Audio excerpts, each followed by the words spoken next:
ਪਰ ਛਤਰ ਤਖਤ ਦੇ ਮਾਲਕ ਧੰਨ ਗੁਰੂ ਗ੍ਰੰਥ ਸਾਹਿਬ ਸੱਚੇ ਪਾਤਸ਼ਾਹ ਜੀ ਦੀ ਪਾਵਨ ਪਵਿੱਤਰ ਹਜ਼ੂਰੀ ਅੰਦਰ ਬਾਲਾ ਪ੍ਰੀਤਮ ਸਾਹਿਬ ਸਤਿਗੁਰੂ ਸ੍ਰੀ ਗੁਰੂ ਹਰਕ੍ਰਿਸ਼ਨ ਸਾਹਿਬ ਸੱਚੇ ਪਾਤਸ਼ਾਹ ਜੀ ਦੇ ਪਾਵਨ ਪਵਿੱਤਰ ਇਤਿਹਾਸਕ ਸਥਾਨ 'ਤੇ ਹਾਜ਼ਰੀਆਂ ਭਰ ਰਹੇ ਗੁਰੂ ਰੂਪ ਖਾਲਸਾ ਜੀ ਵੱਡਿਆਂ ਭਾਗਾਂ ਦੇ ਨਾਲ ਜਿੱਥੇ ਸਤਿਗੁਰੂ ਦਰਬਾਰ ਦੇ ਦਰਸ਼ਨ ਦੀਦਾਰੇ ਹੋ ਰਹੇ ਨੇ, ਉੱਥੇ ਧੁਰ ਕੀ ਬਾਣੀ ਦਾ ਮਹਾਨ ਕੀਰਤਨ ਜਿਹਦੇ ਪ੍ਰਥਾਏ ਸਤਿਗੁਰੂ ਜੀ ਨੇ ਇਹ ਫਰਮਾਨ ਕੀਤਾ ਹੈ ਕਿ ਕਲਯੁਗ ਦੇ ਵਿੱਚ ਵੱਡਾ ਸਾਧਨ ਗੁਰੂ ਕੀ ਬਾਣੀ ਦਾ ਕੀਰਤਨ ਹੈ। ਕਲਯੁਗ ਮੈਂ ਕੀਰਤਨ ਪ੍ਰਧਾਨਾ, ਗੁਰਮੁਖ ਜਪੀਆ ਲਾਏ ਧਿਆਨਾ। ਜਿਹੜੇ ਗੁਰਮੁਖ ਸ਼ਰਧਾ ਭਾਵਨਾ ਦੇ ਨਾਲ ਕੀਰਤਨ ਕਰਦੇ ਨੇ, ਸੁਣਦੇ ਨੇ, ਉਹ ਪ੍ਰਭੂ ਭਗਤੀ ਵਿੱਚ ਲੀਨ ਹੋ ਜਾਂਦੇ ਨੇ। ਬੜਾ ਵੱਡਾ ਅਸਰ ਮਨ ਦੇ ਉੱਪਰ ਹੁੰਦਾ ਹੈ ਗੁਰੂ ਕੀ ਬਾਣੀ ਦਾ। ਸਤਿਗੁਰੂ ਪਾਤਸ਼ਾਹ ਜੀ ਨੇ ਇੱਕ ਮਰਜ਼ਾਦਾ ਤੋਰੀ, ਆਪ ਰਹਿਮਤਾਂ ਕੀਤੀਆਂ ਕਿ ਗੁਰੂ ਕੇ ਸਿੱਖ ਇਕੱਤਰ ਹੋ ਕੇ ਗੁਰੂ ਦਰਬਾਰ ਵਿੱਚ ਗੁਰੂ ਕੀ ਬਾਣੀ ਦੀ ਕਥਾ ਕਰਿਆ ਕਰਨ, ਸੁਣਿਆ ਕਰਨ, ਸਮਝਣ ਕਿ ਗੁਰੂ ਕੀ ਬਾਣੀ ਸਾਨੂੰ ਕੀ ਉਪਦੇਸ਼ ਬਖਸ਼ਦੀ ਹੈ, ਕਿਵੇਂ ਨਾਮ ਦੇ ਨਾਲ ਜੋੜਦੀ ਹੈ, ਕਿਵੇਂ ਵਹਿਮਾਂ ਭਰਮਾਂ ਪਖੰਡਾਂ 'ਚੋਂ ਕੱਢਦੀ ਹੈ। ਸੋ ਸਤਿਗੁਰੂ ਪਾਤਸ਼ਾਹ ਜੀ ਨੇ ਇਹ ਬਖਸ਼ਿਸ਼ਾਂ ਕੀਤੀਆਂ ਹਨ। ਆਓ ਸਭ ਤੋਂ ਪਹਿਲਾਂ ਕਲਗੀਧਰ ਪਾਤਸ਼ਾਹ ਦੀ ਬਖਸ਼ੀ ਹੋਈ ਫਤਿਹ ਸਾਰਿਆਂ ਨੇ ਬੋਲਣੀ ਆ। ਭਾਈ ਕਈ ਵਾਰ ਅਸੀਂ ਐਵੇਂ ਸੰਕੋਚ ਕਰ ਜਾਂਦੇ, ਫਤਿਹ ਹੀ ਨਹੀਂ ਬੋਲਦੇ। ਨਹੀਂ, ਮਹਾਰਾਜ ਨੇ ਕਿੱਡਾ ਵੱਡਾ ਸਾਨੂੰ ਸੰਕਲਪ ਦਿੱਤਾ ਹੈ। ਫਤਿਹ ਤੇ ਹਰ ਬੰਦਾ ਚਾਹੁੰਦਾ ਹੈ, ਹਰ ਕਾਰਜ ਵਿੱਚ, ਹਰ ਮੈਦਾਨ ਫਤਿਹ ਚਾਹੁੰਦਾ ਹੈ। ਪਰ ਸਤਿਗੁਰੂ ਜੀ ਕਹਿੰਦੇ ਫਤਿਹ ਮਿਲਣੀ ਕਿਵੇਂ ਹੈ ਭਾਈ? ਮਿਲਣੀ ਹੈ ਵਾਹਿਗੁਰੂ ਦੇ ਸਿਮਰਨ ਨਾਲ। ਫਤਿਹ ਤੇ ਵਾਹਿਗੁਰੂ ਮਹਾਰਾਜ ਨੇ ਇਕੱਠਾ ਹੀ ਕਰਤਾ। ਤਾਂ ਹੀ ਹੁਕਮ ਕਰ ਦਿੱਤਾ ਰਹਿਤਨਾਮਿਆਂ ਦੇ ਵਿੱਚ, ਆਗੇ ਆਵਤ ਸਿੰਘ ਜੋ ਪਾਵੈ ਵਾਹਿਗੁਰੂ ਕੀ ਫਤਿਹ ਬੁਲਾਵੈ। ਹੋਰ ਕੁਝ ਨਹੀਂ, ਵਾਹਿਗੁਰੂ ਦੀ ਫਤਿਹ ਜ਼ਰੂਰ ਬੋਲਣੀ ਆ। ਸੋ ਇਸ ਵਾਸਤੇ ਸਾਰੇ ਗੱਜ ਕੇ ਬੁਲਾਓ ਫਤਿਹ। ਵਾਹਿਗੁਰੂ ਜੀ ਕਾ ਖਾਲਸਾ, ਵਾਹਿਗੁਰੂ ਜੀ ਕੀ ਫਤਿਹ। ਅੱਜ ਸਤਿਗੁਰੂ ਪਾਤਸ਼ਾਹ ਜੀ ਰਹਿਮਤ ਕਰਦੇ ਹਨ ਗੁਰੂ ਅਮਰਦਾਸ ਮਹਾਰਾਜ ਸੱਚੇ ਪਾਤਸ਼ਾਹ ਜੀ ਦੇ ਪਾਸ, ਜਿੱਥੇ ਸਿੱਖ ਸੰਗਤਾਂ ਆਉਂਦੀਆਂ ਸਨ, ਸਿੱਧ ਵੀ ਆਉਂਦੇ ਸਨ, ਬੜੇ ਗੁਣੀ ਗਿਆਨੀ ਵੀ ਆਉਂਦੇ ਸਨ। ਜਿਹੜੀਆਂ ਮਨ ਦੇ ਵਿੱਚ ਸ਼ੰਕਾ ਹੋਇਆ ਕਰਦੀਆਂ ਸਨ, ਪੁੱਛਿਆ ਕਰਦੇ ਸਨ ਕਿ ਮਹਾਰਾਜ ਸੱਚੇ ਪਾਤਸ਼ਾਹ ਜੀ ਆਹ ਕਾਰਜ ਕਿਵੇਂ ਹੋ ਸਕਦਾ ਹੈ, ਪਰਮਾਤਮਾ ਨੂੰ ਮਿਲਿਆ ਕਿਵੇਂ ਜਾ ਸਕਦਾ ਹੈ, ਨਾਮ ਕਿਵੇਂ ਜਪਣਾ ਹੈ। ਅੱਜ ਵੀ ਆਪਣੇ ਮਨ ਦੀਆਂ ਉਹੋ ਹੀ ਸ਼ੰਕਾਵਾਂ, ਅੱਜ ਵੀ ਉਹੋ ਹੀ ਤਮੰਨਾ ਹੈ ਮਨ ਦੇ ਵਿੱਚ। ਜਿਹੜੇ ਨਾਮ ਧਰੇ ਗੁਰੂ ਕੇ ਸਿੱਖ ਨਾਮ ਜਪਦੇ ਨੇ, ਉਹ ਵੀ ਸੋਚਦੇ ਨੇ ਮੈਨੂੰ ਗੁਰੂ ਕਾ ਪਿਆਰਾ ਕੋਈ ਮਿਲ ਜਾਵੇ, ਮੈਨੂੰ ਦੱਸੇ ਨਾਮ ਕਿਵੇਂ ਜਪਾਂ। ਨਾਮ ਜਪਣ ਦੇ ਨਾਲ ਪਰਮਾਤਮਾ ਦੇ ਦਰਸ਼ਨ ਹੋ ਸਕਦੇ ਆ। ਪਰਮਾਤਮਾ ਦਿਸ ਸਕਦਾ ਹੈ, ਨਹੀਂ ਦਿਸ ਸਕਦਾ, ਉਹਦਾ ਸਰੂਪ ਕਿਹੋ ਜਿਹਾ ਹੈ। ਇਹ ਤਾਦਕ ਇਹ ਪ੍ਰਸ਼ਨ ਜਿਵੇਂ ਜਿਵੇਂ ਅਵਸਥਾ ਵੱਧਦੀ ਹੈ, ਇਹ ਪ੍ਰਸ਼ਨ ਵੀ ਵੱਧਦੇ ਨੇ। ਸਤਿਗੁਰੂ ਪਾਤਸ਼ਾਹ ਦੇ ਦਰ 'ਤੇ ਤਾਂ ਉਹ ਸਿੱਧ, ਉਹ ਜੋਗੀ ਜਿਹੜੇ ਸੈਂਕੜੇ ਵਰ੍ਹਿਆਂ ਤੋਂ ਨਾਮ ਜਪਣ ਦੀ ਚੇਤਸਾ ਵਿੱਚ ਸਨ, ਉਹ ਵੀ ਆ ਕੇ ਦਰਸ਼ਨ ਕਰਦੇ ਸਨ ਅਤੇ ਗੁਰੂ ਸਾਹਿਬ ਨੂੰ ਨਿਰੰਕਾਰ ਦੀ ਜੋਤ ਸਮਝ ਕੇ ਇਹ ਬਚਨ ਪੁੱਛਿਆ ਕਰਦੇ ਸਨ। ਤਾਂ ਸਤਿਗੁਰੂ ਪਾਤਸ਼ਾਹ ਜੀ ਨੇ ਬਹੁਤ ਸੋਹਣੇ ਉੱਤਰ ਦਿੱਤੇ ਹੈ ਅਤੇ ਸਾਨੂੰ ਸਾਰਿਆਂ ਨੂੰ ਹੀ ਰਹਿੰਦੀ ਦੁਨੀਆ ਤੱਕ ਇਹ ਸਿੱਖਿਆ ਮਿਲਦੀ ਰਹੇਗੀ। ਸਤਿਗੁਰੂ ਪਾਤਸ਼ਾਹ ਜੀ ਨੇ ਜੋ ਬਖਸ਼ਿਸ਼ ਕੀਤੀ ਹੈ, ਆਓ ਪ੍ਰੇਮ ਸ਼ਰਧਾ ਦੇ ਭਾਵਨਾ ਦੇ ਨਾਲ ਗੁਰੂ ਕੀ ਬਾਣੀ ਦਾ ਉਪਦੇਸ਼ ਸਮਝਣ ਦਾ ਯਤਨ ਕਰੀਏ ਜੀ। ਸਾਰੀ ਸੰਗਤ ਇੱਕ ਵਾਰੀ ਗੱਜ ਕੇ ਆਖੋ ਸਤਿਨਾਮ ਸ੍ਰੀ ਵਾਹਿਗੁਰੂ ਜੀ। ਗੌੜੀ ਗਵਾਰੇਰੀ ਮਹੱਲਾ ਪਹਿਲਾ। ਧੰਨ ਗੁਰੂ ਨਾਨਕ ਸਾਹਿਬ, ਮਾਫ ਕਰਨਾ ਸਤਿਗੁਰੂ ਪਹਿਲਾਂ ਦਾਸ ਨੇ ਗੁਰੂ ਅੰਗਦ ਸਾਹਿਬ ਸੱਚੇ ਪਾਤਸ਼ਾਹ ਦੇ ਪ੍ਰਤੀ ਬੇਨਤੀ ਕੀਤੀ ਸੀ। ਇਹ ਸ਼ਬਦ ਧੰਨ ਗੁਰੂ ਨਾਨਕ ਸਾਹਿਬ ਸੱਚੇ ਪਾਤਸ਼ਾਹ ਜੀ ਦਾ ਹੈ। ਸੋ ਗਵਾਰੇਰੀ ਜਿਹੜੀ ਹੈ ਇਹ ਜਾਤੀ ਹੈ। ਇਹ 13 ਜਾਤੀਆਂ ਤੱਕ ਮਹਾਰਾਜ ਨੇ ਬਾਣੀ ਵਿੱਚ ਗਵਾਰੇਰੀ ਸ਼ਬਦ ਵਰਤਿਆ ਹੈ। ਗੌੜੀ ਗਵਾਰੇਰੀ ਮਹੱਲਾ ਪਹਿਲਾ। ਪਹਿਲੇ ਪਾਤਸ਼ਾਹ ਗੌੜੀ ਰਾਗ ਦੇ ਵਿੱਚ ਗਵਾਰੇਰੀ ਜਾਤੀ ਵਿੱਚ ਇਹ ਬਾਣੀ ਉਚਾਰਨ ਕਰਦੇ ਹਨ। ਧੰਨ ਗੁਰੂ ਨਾਨਕ ਸਾਹਿਬ ਸੱਚੇ ਪਾਤਸ਼ਾਹ ਜੀ ਰਹਿਮਤ ਕਰਦੇ ਹਨ। ਹਉਮੈ ਕਰਤੇ ਨ ਸੁਖ ਹੋਏ। ਕਹਿੰਦੇ ਭਾਈ ਜਿੰਨੀ ਦੇਰ ਤੱਕ ਹਉਮੈ ਨਾ, ਭਾਵੇਂ ਕੋਈ ਨਾਮ ਜਪਣ ਵਾਲਾ ਹੀ ਹੈ, ਸੇਵਾ ਕਰਨ ਵਾਲਾ ਹੈ, ਸਿਮਰਨ ਕਰਨ ਵਾਲਾ ਹੈ, ਕੁਰਬਾਨੀ ਕਰਨ ਵਾਲਾ ਹੈ, ਇੱਥੋਂ ਤੱਕ ਮਹਾਰਾਜ ਨੇ ਕਹਿ ਦਿੱਤਾ ਕਿ ਭਾਈ ਜਿਹੜੀ ਹਉਮੈ ਨਾ, ਇਹ ਬੜੀ ਦੀਰਘ ਹੈ। ਹਉਮੈ ਦੀਰਘ ਰੋਗ ਹੈ। ਇਸ ਨੂੰ ਦੀਰਘ ਕਿਹਾ ਮਹਾਰਾਜ ਨੇ, ਪਰ ਦਾਰੂ ਵੀ ਇਸ ਮਾਹੇ, ਨਾਲ ਦੇ ਵਿੱਚ ਦਾਰੂ ਵੀ ਹੈਗੀ ਹੈ। ਅਤੇ ਮਹਾਰਾਜ ਕੋਈ ਕਹਿੰਦਾ ਭਾਈ ਮੈਂ ਤਾਂ ਐਡਾ ਵੱਡਾ ਕੰਮ ਕਰ ਦਿੱਤਾ, ਦੇਖੋ ਮੈਂ ਗੁਰਦੁਆਰਾ ਸਾਹਿਬ ਗਿਆ, ਸੰਗਤ 'ਚ ਗਿਆ, ਬੜੇ ਵੱਡੇ ਇਕੱਠ ਵਿੱਚ ਗਿਆ, ਮੈਨੂੰ ਸਰੋਪਾ ਹੀ ਨਹੀਂ ਦਿੱਤਾ। ਸਤਿਗੁਰੂ ਜੀ ਕਹਿੰਦੇ ਇਹ ਐਸੀ ਦੀਰਘ ਹੈ। ਕਿਹੋ ਜਿਹੀ ਦੀਰਘ ਹੈ? ਕਹਿੰਦੇ ਨਿਮਖ ਨਿਮਖ ਕਰ ਸਰੀਰ ਕਟਾਵੈ, ਤੋ ਵੀ ਹਉਮੈ ਰੋਗ ਨਾ ਜਾਵੇ। ਕਹਿੰਦੇ ਬੰਦ ਬੰਦ ਕਟਾ ਸਕਦਾ ਹੈ, ਪਰ ਹਉਮੈ ਨਹੀਂ ਜਾ ਸਕਦੀ। ਅਤੇ ਸਤਿਗੁਰੂ ਜੀ ਆਪ ਰਹਿਮਤ ਕਰੋ, ਕਿਰਪਾ ਕਰੋ, ਫਿਰ ਇਹ ਹਉਮੈ ਕਿਵੇਂ ਜਾ ਸਕਦੀ ਹੈ? ਸਤਿਗੁਰੂ ਧੰਨ ਗੁਰੂ ਨਾਨਕ ਸਾਹਿਬ ਸੱਚੇ ਪਾਤਸ਼ਾਹ ਜੀ ਸਿੱਧਾਂ ਨੂੰ ਇਹ ਸਮਝਾ ਰਹੇ ਨੇ, ਗੁਰਸਿੱਖਾਂ ਨੂੰ, ਸਾਨੂੰ ਸਭ ਨੂੰ ਸਮਝਾ ਰਹੇ ਨੇ ਕਿ ਗੁਰੂ ਕੇ ਸਿੱਖੋ, ਇੱਕ ਗੱਲ ਤਾਂ ਮਨ ਵਿੱਚ ਪੱਕੀ ਧਾਰਨ ਕਰ ਲਓ ਕਿ ਜਿੰਨੀ ਮਰਜ਼ੀ ਗੁਰੂ ਸਾਹਿਬ ਦੀ ਕਿਰਪਾ ਨਾਲ ਬੰਦਗੀ ਕਰੋ, ਨਾਮ ਜਪੋ, ਪਰਉਪਕਾਰ ਕਰੋ, ਜਿੰਨੀ ਮਰਜ਼ੀ ਸੇਵਾ ਕਰੋ, ਇੱਕ ਗੱਲ ਮਨ ਵਿੱਚ ਪੱਕੀ ਧਾਰਨ ਕਰ ਲਓ ਕਿ ਜਦੋਂ ਤੱਕ ਇਹ ਕੀਤੀ ਹੋਈ ਸੇਵਾ, ਕੀਤੇ ਹੋਏ ਸਿਮਰਨ ਦੀ ਹਉਮੈ ਨਾ ਮਨ ਵਿੱਚ, ਅਤੇ ਉਦੋਂ ਤੱਕ ਸੁੱਖ ਸਰੂਪ ਦੀ ਪ੍ਰਾਪਤੀ ਨਹੀਂ ਹੋ ਸਕਦੀ, ਜਿਹੜਾ ਸਦੀਵੀ ਸੁੱਖ ਹੈ। ਅਤੇ ਮਹਾਰਾਜ ਨੇ ਕਿਹਾ ਕਿ ਦੁਖੀਆ ਤਾਂ ਸਾਰਾ ਹੀ ਸੰਸਾਰ ਹੈ, ਕਿਉਂਕਿ ਦੁੱਖ ਕੀਆਂ ਪੰਡਾਂ ਖੁੱਲੀਆਂ, ਸੁੱਖ ਨਾ ਨਿਕਲਿਓ ਕੋਏ। ਸੁੱਖ ਤਾਂ ਕਿਤੋਂ ਮਿਲਦਾ ਹੀ ਨਹੀਂ। ਜਿਹਦੇ ਅੱਗੇ ਜਾ ਕੇ ਆਪਣਾ ਦੁੱਖ ਦੱਸਦੇ ਆ ਅਤੇ ਉਹ ਆਪਣੇ ਦੁੱਖ ਦੀਆਂ ਵਾਰਤਾ ਕੱਢ ਕੇ ਬਹਿ ਜਾਂਦਾ ਕਿ ਮੈਨੂੰ ਤਾਂ ਤੇਰੇ ਨਾਲੋਂ ਵੱਧ ਦੁੱਖ ਹੈ। ਸਤਿਗੁਰੂ ਜੀ ਧੰਨ ਗੁਰੂ ਤੇਗ ਬਹਾਦਰ ਸਾਹਿਬ ਸੱਚੇ ਪਾਤਸ਼ਾਹ ਜੀ ਇਹਦਾ ਨਿਰਣਾ ਕਰਕੇ ਦੱਸਦੇ ਆ, ਜੋ ਸੁੱਖ ਕੋ ਚਾਹੈ ਸਦਾ ਸਰਨ ਰਾਮ ਕੀ ਲੇਹ। ਕਹਿੰਦੇ ਜੇ ਸਦੀਵੀ ਸੁੱਖ ਨੂੰ ਚਾਹੁਣਾ ਹੈ, ਫਿਰ ਗੁਰੂ ਦੀ ਸ਼ਰਨ ਵਿੱਚ ਆ ਜਾ, ਆਪਣਾ ਆਪ ਤਿਆਗ ਦੇ। ਇਸ ਲਈ ਸਤਿਗੁਰੂ ਜੀ ਫਰਮਾਉਂਦੇ ਹਨ, ਹਉਮੈ ਕਰਤਿਆਂ ਨ ਸੁੱਖ ਹੋਏ। ਭਾਈ ਹਉਮੈ ਨਾਵੈ ਨਾਲ ਵਿਰੋਧ ਹੈ, ਦੋਏ ਨਾ ਵਸੈ ਇਕ ਥਾਏ। ਇਸ ਕਰਕੇ ਜਦੋਂ ਤੱਕ ਮਨ ਵਿੱਚ ਹਉਮੈ ਹੈ, ਉਦੋਂ ਤੱਕ ਸਦੀਵ ਸੁੱਖ ਸਰੂਪ ਦੀ ਪ੍ਰਾਪਤੀ ਨਹੀਂ ਹੋ ਸਕਦੀ। ਸੋ ਸੁੱਖ ਸਰੂਪ ਕੀ ਹੈ ਭਾਈ? ਇੱਕ ਤਾਂ ਸੁੱਖ ਹੈ ਨਾ, ਮਾਇਕ ਸੁੱਖ ਨੇ, ਪਦਾਰਥਾਂ ਦੇ ਸੁੱਖ ਨੇ, ਖਾਣ ਪੀਣ ਦੇ ਸੁੱਖ ਨੇ, ਭੋਗਣ ਦੇ ਸੁੱਖ ਨੇ, ਵਿਸ਼ੇ ਸੁੱਖ ਨੇ। ਸਰੂਪ ਸੁੱਖ ਕੀ ਹੈ? ਸਰੂਪ ਸਾਡਾ ਮਨ ਤੂੰ ਜੋਤ ਸਰੂਪ ਹੈ, ਜਿਹੜਾ ਉਹ ਜੋਤ ਨੂੰ ਸਮਝ ਲੈਣਾ ਅਤੇ ਉਹਦੇ ਵਿੱਚ ਸਮਾ ਜਾਣਾ, ਇਹ ਸਦੀਵੀ ਸੁੱਖ ਹੈ। ਜਦੋਂ ਇਸ ਸੁੱਖ ਵਿੱਚ ਪਹੁੰਚ ਜਾਂਦੇ ਆ ਨਾ, ਪਹੁੰਚਦਾ ਕੋਈ ਭਾਈ ਮਤੀ ਦਾਸ, ਭਾਈ ਸਤੀ ਰਾਮ, ਭਾਈ ਦਿਆਲਾ ਜੀ, ਇਹ ਸੁੱਖ ਸਰੂਪ ਵਿੱਚ ਪਹੁੰਚੇ ਹੋਏ ਸੀ, ਤਾਂ ਹੀ ਧਾਰਿਆਂ ਨਾਲ ਕੱਟੇ ਗਏ, ਪਰ ਦੁੱਖ ਨਹੀਂ ਮੰਨਿਆ, ਕਿਉਂਕਿ ਸੁੱਖ ਸਰੂਪ, ਜੋਤ ਸਰੂਪ ਵਿੱਚ ਸੁੱਖ ਸਮਿਲਿਤ ਹੋਇਆ ਵਾ ਸੀ। ਇਸ ਕਰਕੇ ਮਹਾਰਾਜ ਕਹਿੰਦੇ ਜੇ ਉਸ ਅਵਸਥਾ ਵਿੱਚ ਜਾਣਾ ਚਾਹੁੰਦਾ ਹੈ ਤਾਂ ਫਿਰ ਹਉਮੈ ਛੱਡ ਦੇ। ਇਹ ਛੱਡ ਦੇ ਕਿ ਆਹ ਕੰਮ ਮੈਂ ਕੀਤਾ, ਹਉ ਮੈਂ ਵਿੱਚੋਂ ਖੋਵੈ, ਦੂਜਾ ਮੇਟਾ ਇੱਕੋ ਹੋਵੈ। ਕਹਿੰਦੇ ਭਾਈ ਇਹਨੂੰ ਪਹਿਲਾਂ ਤਿਆਗ ਦੇ। ਜਦੋਂ ਤੱਕ ਇਹ ਤੇਰੇ ਅੰਦਰ ਹੈ, ਉਦੋਂ ਤੱਕ ਤੈਨੂੰ ਸੁੱਖ ਨਹੀਂ ਮਿਲ ਸਕਦਾ। ਸੁੱਖ ਹੁੰਦਿਆਂ ਹੋਇਆਂ ਵੀ ਤੈਨੂੰ ਦੁੱਖ ਹੀ ਪ੍ਰਤੀਤ ਹੋਣਗੇ। ਹਾਂ ਜੀ ਪਦਾਰਥ ਤਾਂ ਬਹੁਤ ਹੈ ਜੀ, ਪਰ ਖਾਣ ਦਾ ਹੀ ਸਮਾਂ ਨਹੀਂ, ਸ਼ੂਗਰ ਹੀ ਇੰਨੀ ਵੱਧ ਗਈ ਹੈ, ਕੋਈ ਪਦਾਰਥ ਖਾ ਹੀ ਨਹੀਂ ਸਕਦਾ। ਘਰ ਤਾਂ ਬਹੁਤ ਚੰਗੇ ਆ ਜੀ, ਕੋਠੀ ਦੇ ਵਿੱਚ 5-5 ਕਮਰੇ ਹੈ, ਪਰ ਡਾਕਟਰ ਨੇ ਕਿਹਾ ਕਿ ਥੱਲੇ ਦਰੀ ਵਿਛਾ ਕੇ ਫਰਸ਼ 'ਤੇ ਪਿਆ ਕਰ, ਸੁੱਖ ਨਹੀਂ ਮਿਲ ਸਕਦਾ।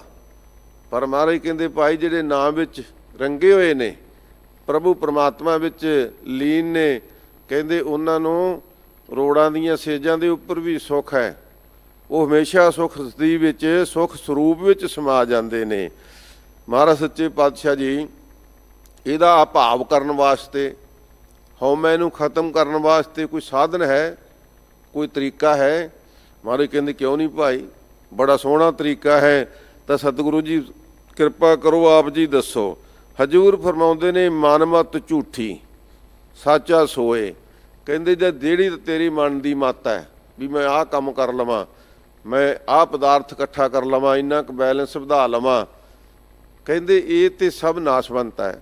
ਮਨ ਮਤ ਝੂਠੀ, ਕਹਿੰਦੇ ਇਹਨੇ ਇੱਥੇ ਹੀ ਰਹਿ ਜਾਣਾ, ਇਹਨੇ ਤੇਰੇ ਨਾਲ ਨਹੀਂ ਨਿਭਣਾ। ਉਸ ਸੁੱਖ ਸਰੂਪ ਵਿੱਚ ਪਹੁੰਚਣ ਵਾਲੀਆਂ ਇਹ ਵਸਤੂਆਂ ਨਹੀਂ ਹਨ।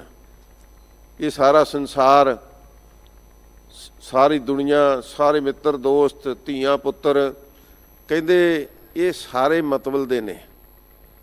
ਜਦੋਂ ਇਹਨਾਂ ਦਾ ਮਤਲਬ ਪੂਰਾ ਨਹੀਂ ਨਾ ਤੇਰੇ ਵਿੱਚੋਂ ਹੋਵੇਗਾ ਤੇ ਤੇਰੇ ਨਾਲ ਸਨੇਹ ਵੀ ਘਟ ਜਾਵੇਗਾ, ਤੇਰੇ ਨਾਲ ਪਿਆਰ ਵੀ ਘਟ ਜਾਵੇਗਾ, ਤੇਰੇ ਨਾਲ ਦੂਰੀ ਵੱਧ ਜਾਏਗੀ, ਨੇੜਤਾ ਘਟ ਜਾਏਗੀ।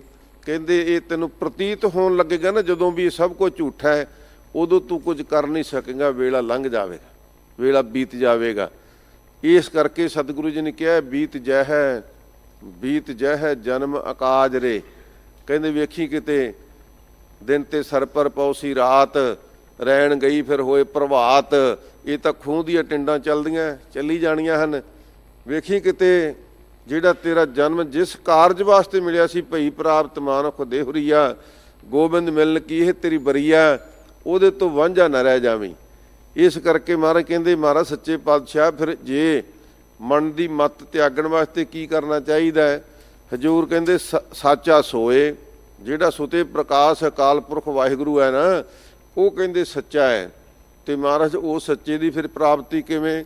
ਕਹਿੰਦੇ ਉਸ ਸੱਚੇ ਨੂੰ ਸਮਝਣ ਵਾਸਤੇ ਉਹਦਾ ਸੱਚਾ ਨਾਮ, ਉਹਦੇ ਵਿੱਚ ਹਮੇਸ਼ਾ ਉਸ ਨਾਮ ਨੂੰ ਜਪਣ ਵਿੱਚ ਆਪਣਾ ਸਮਾਂ ਲਾਉਣਾ ਚਾਹੀਦਾ ਹੈ। ਸੱਚੇ ਦੀ ਪ੍ਰਾਪਤੀ ਵਾਸਤੇ ਸੱਚੇ ਉੱਪਰ ਸੱਚਾ ਨਾਉ, ਉਸ ਸੱਚੇ ਦੇ ਉੱਪਰ, ਉਹ ਤੋਂ ਵੀ ਉੱਪਰ ਆ ਉਹਦਾ ਨਾਮ ਉਹਦਾ ਉਹ ਤੋਂ ਵੱਡਾ ਹੈ, ਨਾਮੀ ਨਾਲੋਂ ਵੀ ਨਾਮ ਵੱਡਾ ਹੈ।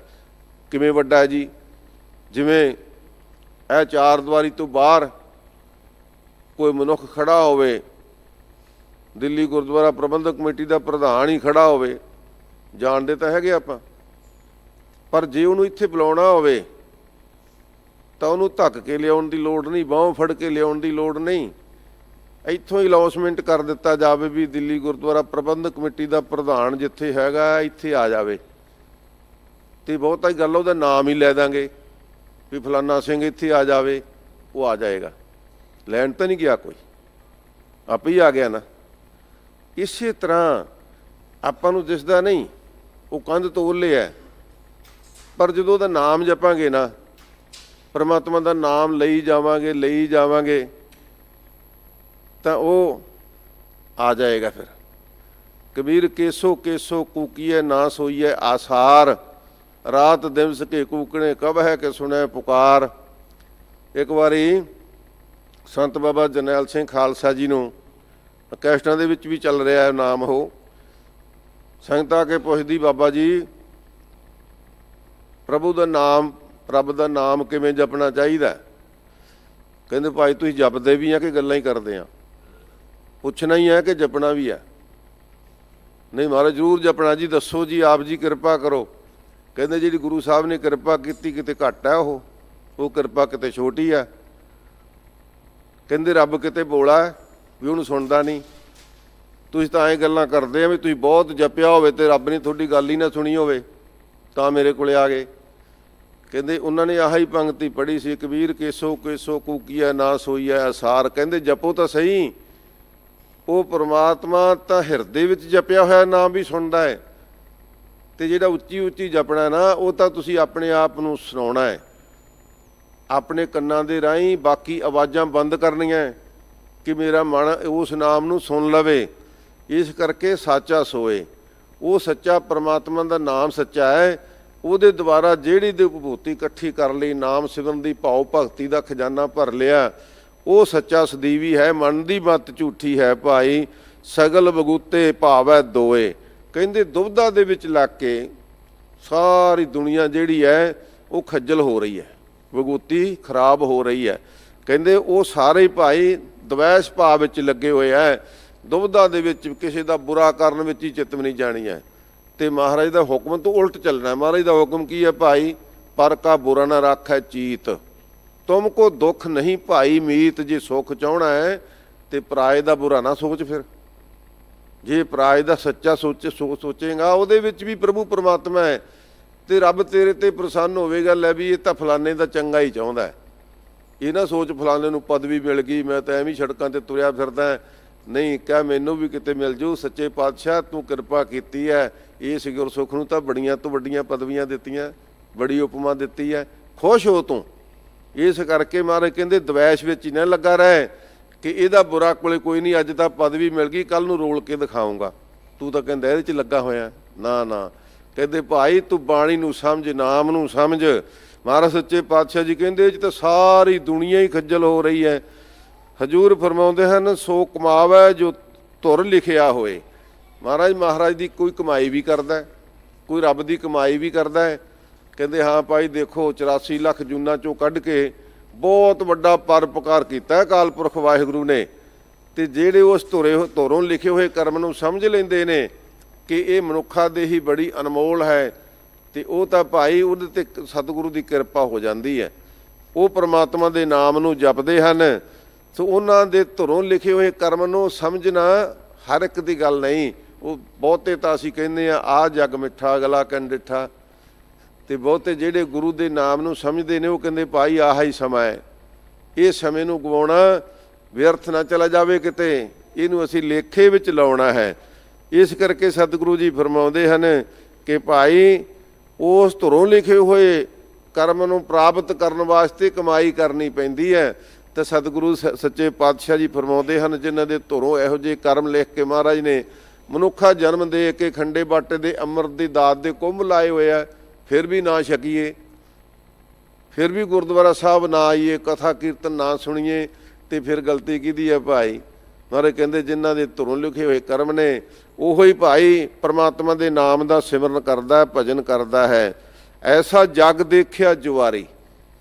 ਸਤਿਗੁਰੂ ਜੀ ਕਹਿੰਦੇ ਵੀ ਅਸੀਂ ਤੁਸੀਂ ਸਾਰਿਆਂ ਨੇ ਸੰਸਾਰ ਕਿਹੋ ਜਿਹਾ ਦੇਖਿਆ?